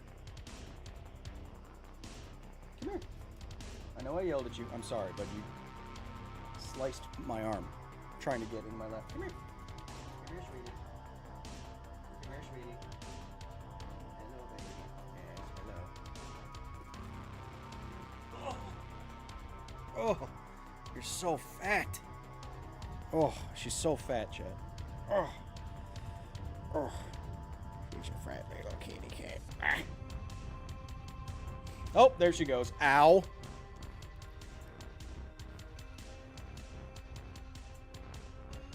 Everything is like a 3-loop unless you use boiling.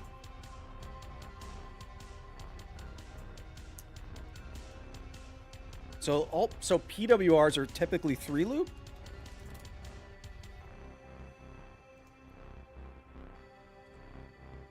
That's too small.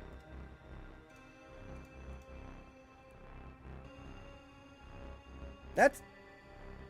Oh, right. Oh, that's why. Yeah, we're all tortie cat household. We only have tortoiseshell cats. That's why. Chat. If you'll notice, in those other reactors that we were looking at, I believe most nuclear reactors in the world are pressurized water reactors because they can be more efficient, because you can heat up the water to higher temperatures for more thermodynamic efficiency without it turning into steam. In secondary question, are most nuclear reactors PWRs? Yes. Okay. Secondary question answered. You'll notice in BWRs, boiling water reactors, here, they create the steam in the primary loop. See that? So you can't have this happen in a pressurized water reactor because the pressurized water in the primary loop is not turning into steam, but it is much hotter than normal water. And for the aforementioned efficiency reasons.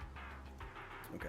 So in a boiling water reactor, you have water in the primary loop, which is here, actually boiling in the reactor, which is why it's a boiling water reactor.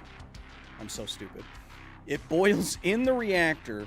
The steam goes directly in the primary loop to the turbine. So the reactor coolant steam generation is all in loop 1, and then loop 2 is the once through cooling tower, whatever, with the water from a source, with the water from the source, with the condenser, rejecting heat to the environment. Why a 3-loop setup is used in a PWR is because you can't generate steam directly in the reactor because it's pressurized to create hotter water.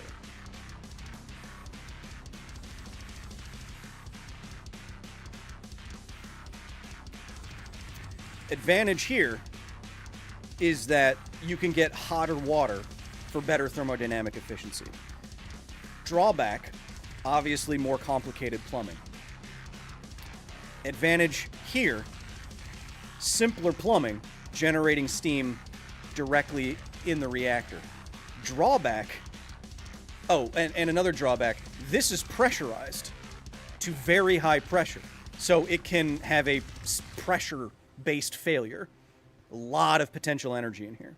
Advantage, less plumbing, less pressure. Generate steam right in the primary loop. Disadvantage, since it's in the primary loop, the steam line, the turbine, all of this becomes contaminated and radioactive.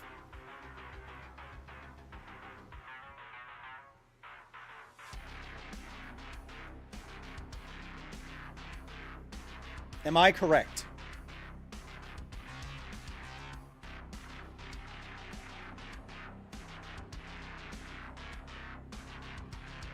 You don't use the steam in the primary for energy generation. There's steam that is used to maintain the pressure in the primary. You're very, very close to correct. What am I... Is there a third loop that I'm missing? I'm asking Frecky over on Twitch because they work on nuclear submarines. What am I missing?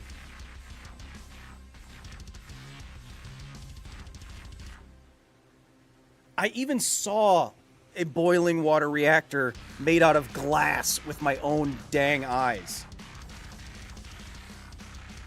The issue of steam in the primary plant, it's not in the... What are you talking about? Follow-up question. Beep. Is steam generated in the primary loop of a BWR reactor? Steam is generated directly within the primary loop of a boiling water reactor, boiling at the top of the reactor to produce steam, which then passes through moisture separators and directly drives a turbine. In a PWR, there's a steam bubble that is in the prime. Oh, well.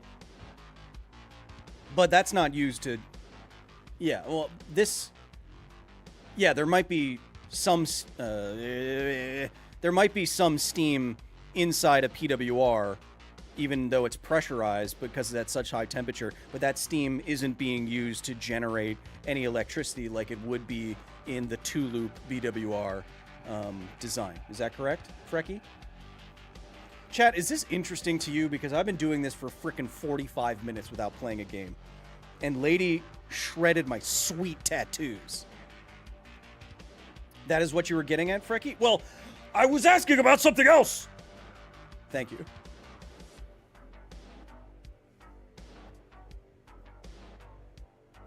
You know what? You know, we're still here. My ribs don't hurt that bad. One moment.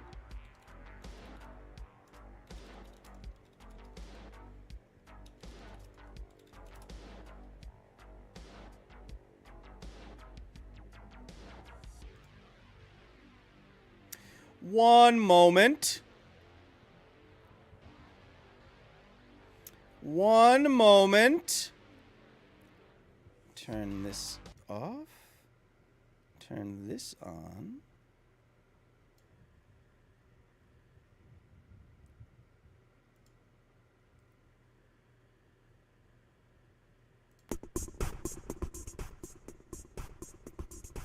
Hello, it's Scott Manley here. Aye. People tell me that cooling data centers in space is easy because space is cold. Other people say it's nigh on impossible because on Earth we have conduction and convection to get I feel like I'm being called out. rid of the heat. But in the vacuum of space, all you have is radiation. Yeah. Now, this is one of those things that people seem to be arguing over repeatedly. And I kind of wanted to just sit down and give you a rough idea of how you actually do the math so that we can know the real answer. There are all sorts of software packages out there that are designed for... That's part of my point. Do you really want this? Like, even if the math makes sense? Happy belated birthday, says Black Hole Sun. Aye. There's even a pressurized and a blowing... Yeah. No, I know that, Frecky. I know the steam in the in a BWR isn't the entire thing. If the whole thing was boiling, then it wouldn't be effectively moderating and cooling. It's I know all the fuel is underwater. Yeah, I know that.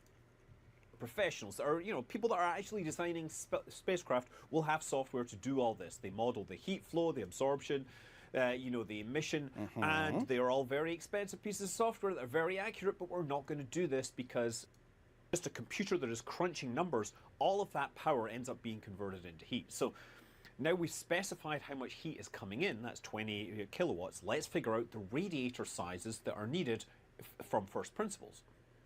Now, for those of you that haven't done physics, the amount of heat that is emitted by a surface is covered by the Stefan-Boltzmann law, which is stupidly simple. It says the amount of temperature energy emitted is to the power of proportional 4, to the temperature raised to the 4th power, multiplied by the Stefan-Boltzmann constant, right?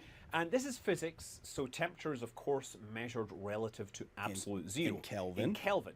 Or in Rankine. I took physics. So at room temperature of 20 Celsius or 68 Fahrenheit, that's about 293 Kelvin. And plugging that in with 1 square meter of surface, it tells you. I feel like I'm going to get called out in this video. 420 watts.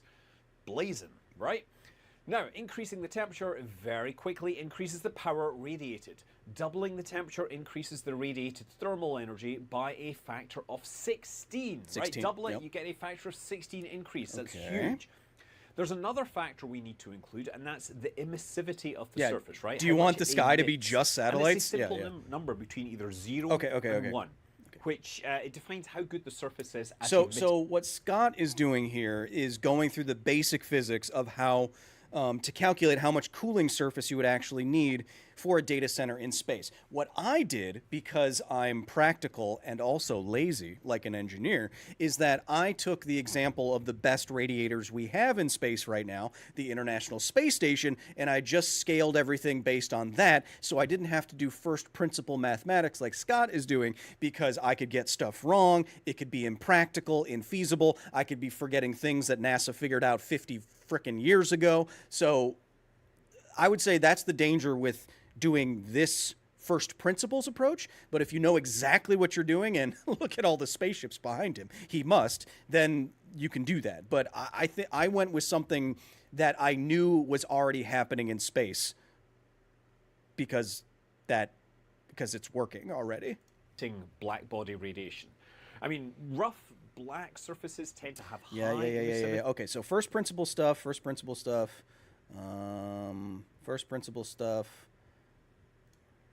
Cooling them down, and then it flows out to the radiator panels, right? And that means the fluid has to be colder than the operating temperature. Now, the emission and absorption use exactly the same factor.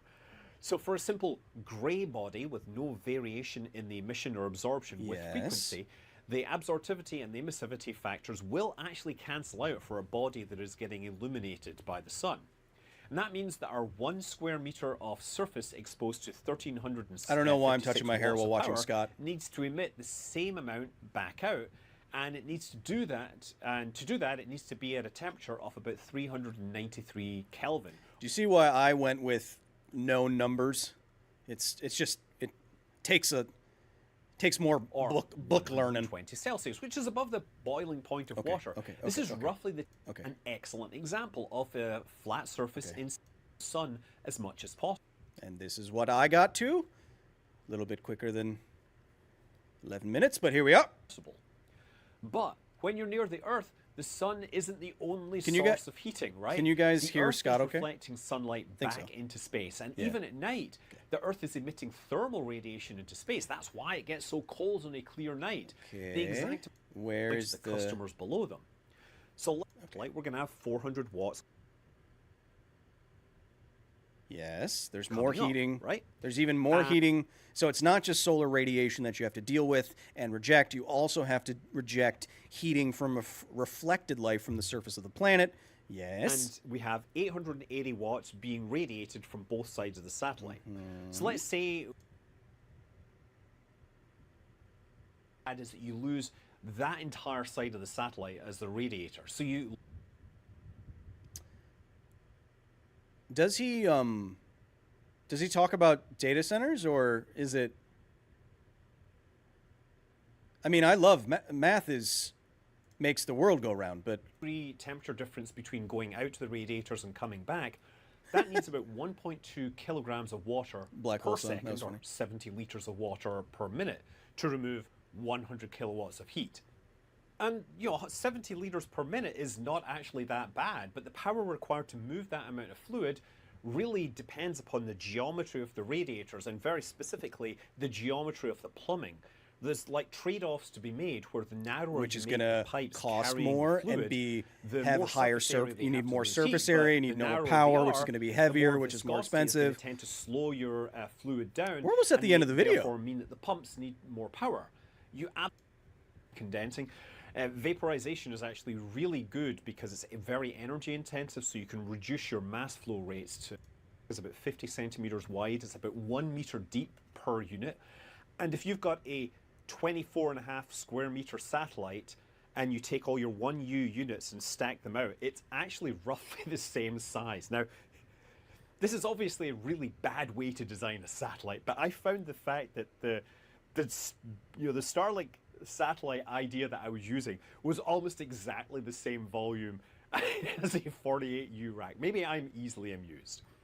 So yeah, when I first saw the original StarCloud renderings and read their white paper, I knew that they were making a lot of simplifications that would complicate turning their design and vision into reality.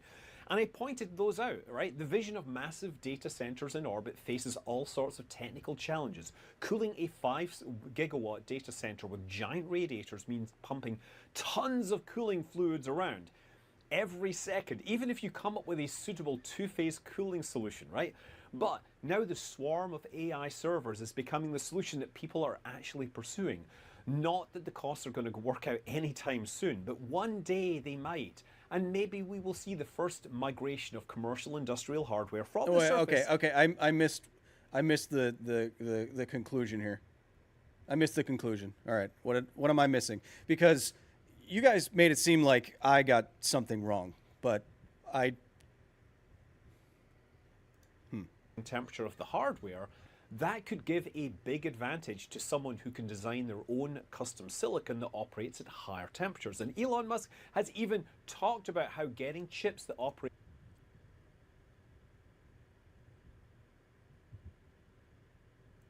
at 370 Kelvin or 97 Celsius. Thank you, DE5P. Makes Appreciate you. power density of data center satellites far more viable. And incidentally, we've been talking about flat satellites, and of course, anyone that's if the amount of data heat center that knows the that chips there's generate these goes racks, down, right? The 48U, then that's 19 good, but those don't exist yet. Rack, which is big and it's just dense with computers. How does that fit into a flat satellite? Well, it turns out that like 19.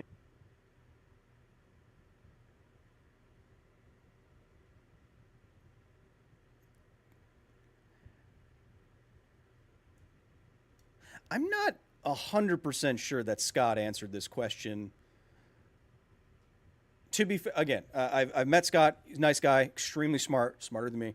I don't really know if this addresses the question in the way that it has been posed to the public. Why I tackled the problem the way that I did, imagining a billionaire launching a giant data center into space, is because that is how the public imagined it when the idea first got out there, and it's one of those big, dumb billionaire ideas that needs to not be taken at face value, but actually evaluated. And I worry that these math first principle approximations, well, if we had this, and if we had that, and in theory, if this, yes, in theory, you could do something like this, but I tackled it the way that I did with the framing that I did with the social implications that it had, because I think you need to include the optics of this, what society thinks of this, the condition of the world right now, and its ability to implement stuff like this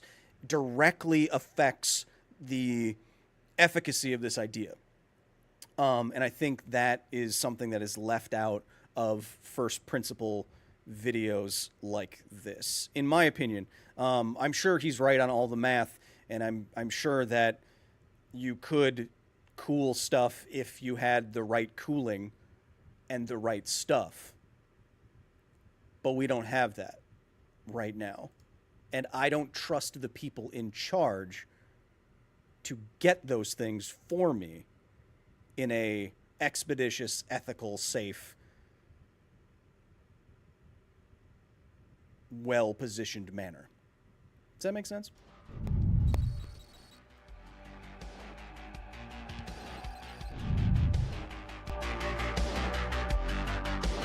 Anyway, chat, we are almost an hour over the time that we usually go, but I felt stupid today, like I knew nothing, but I think now we understand the reactor loop differences that I wasn't quite understanding in real time. That was 38 science times. I hope that was interesting and or informative. I love learning with you. In fact, it's the only thing that I do all day, every day, chat. Oh, yes, before all this, before you go, favorite White Claw flavor? Strawberry is hard to beat. And I'm about to smash one. Tomorrow, if you follow me anywhere, if you join the facility at patreon.com/Kyle Hill, I'll probably put it as a community post on the YouTube main channel. If you are aware, the former Mythbusters Carrie Byron and Tori Beleche have a podcast called Mythfits, and I join them on an hour-long episode tomorrow. So if you follow me anywhere or them, you can subscribe to their Mythfits podcast YouTube channel. The next interview will be yours truly. We go over some shared trauma we had filming a Discovery and Science Channel TV show that never saw the light of day because someone almost died. So if you want to hear new Kyle and Mythbusters lore, check it out tomorrow. And we have more episodes coming up this month, hopefully, or else I'm going to be sued by companies.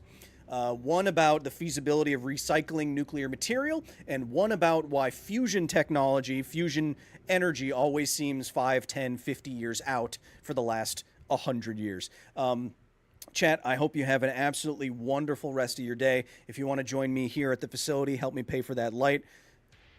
That is always going out. That's patreon.com/Kyle Hill. Watch the new videos or not. I'm honored and humbled to be a part of your educational journey in any way, shape, or form. Have a wonderful rest of your day, night, evening, whatever time it is, wherever you are and you're conscious. And remember, be nice to each other, because this is all we got. I'll see you very soon. Even sooner than you think.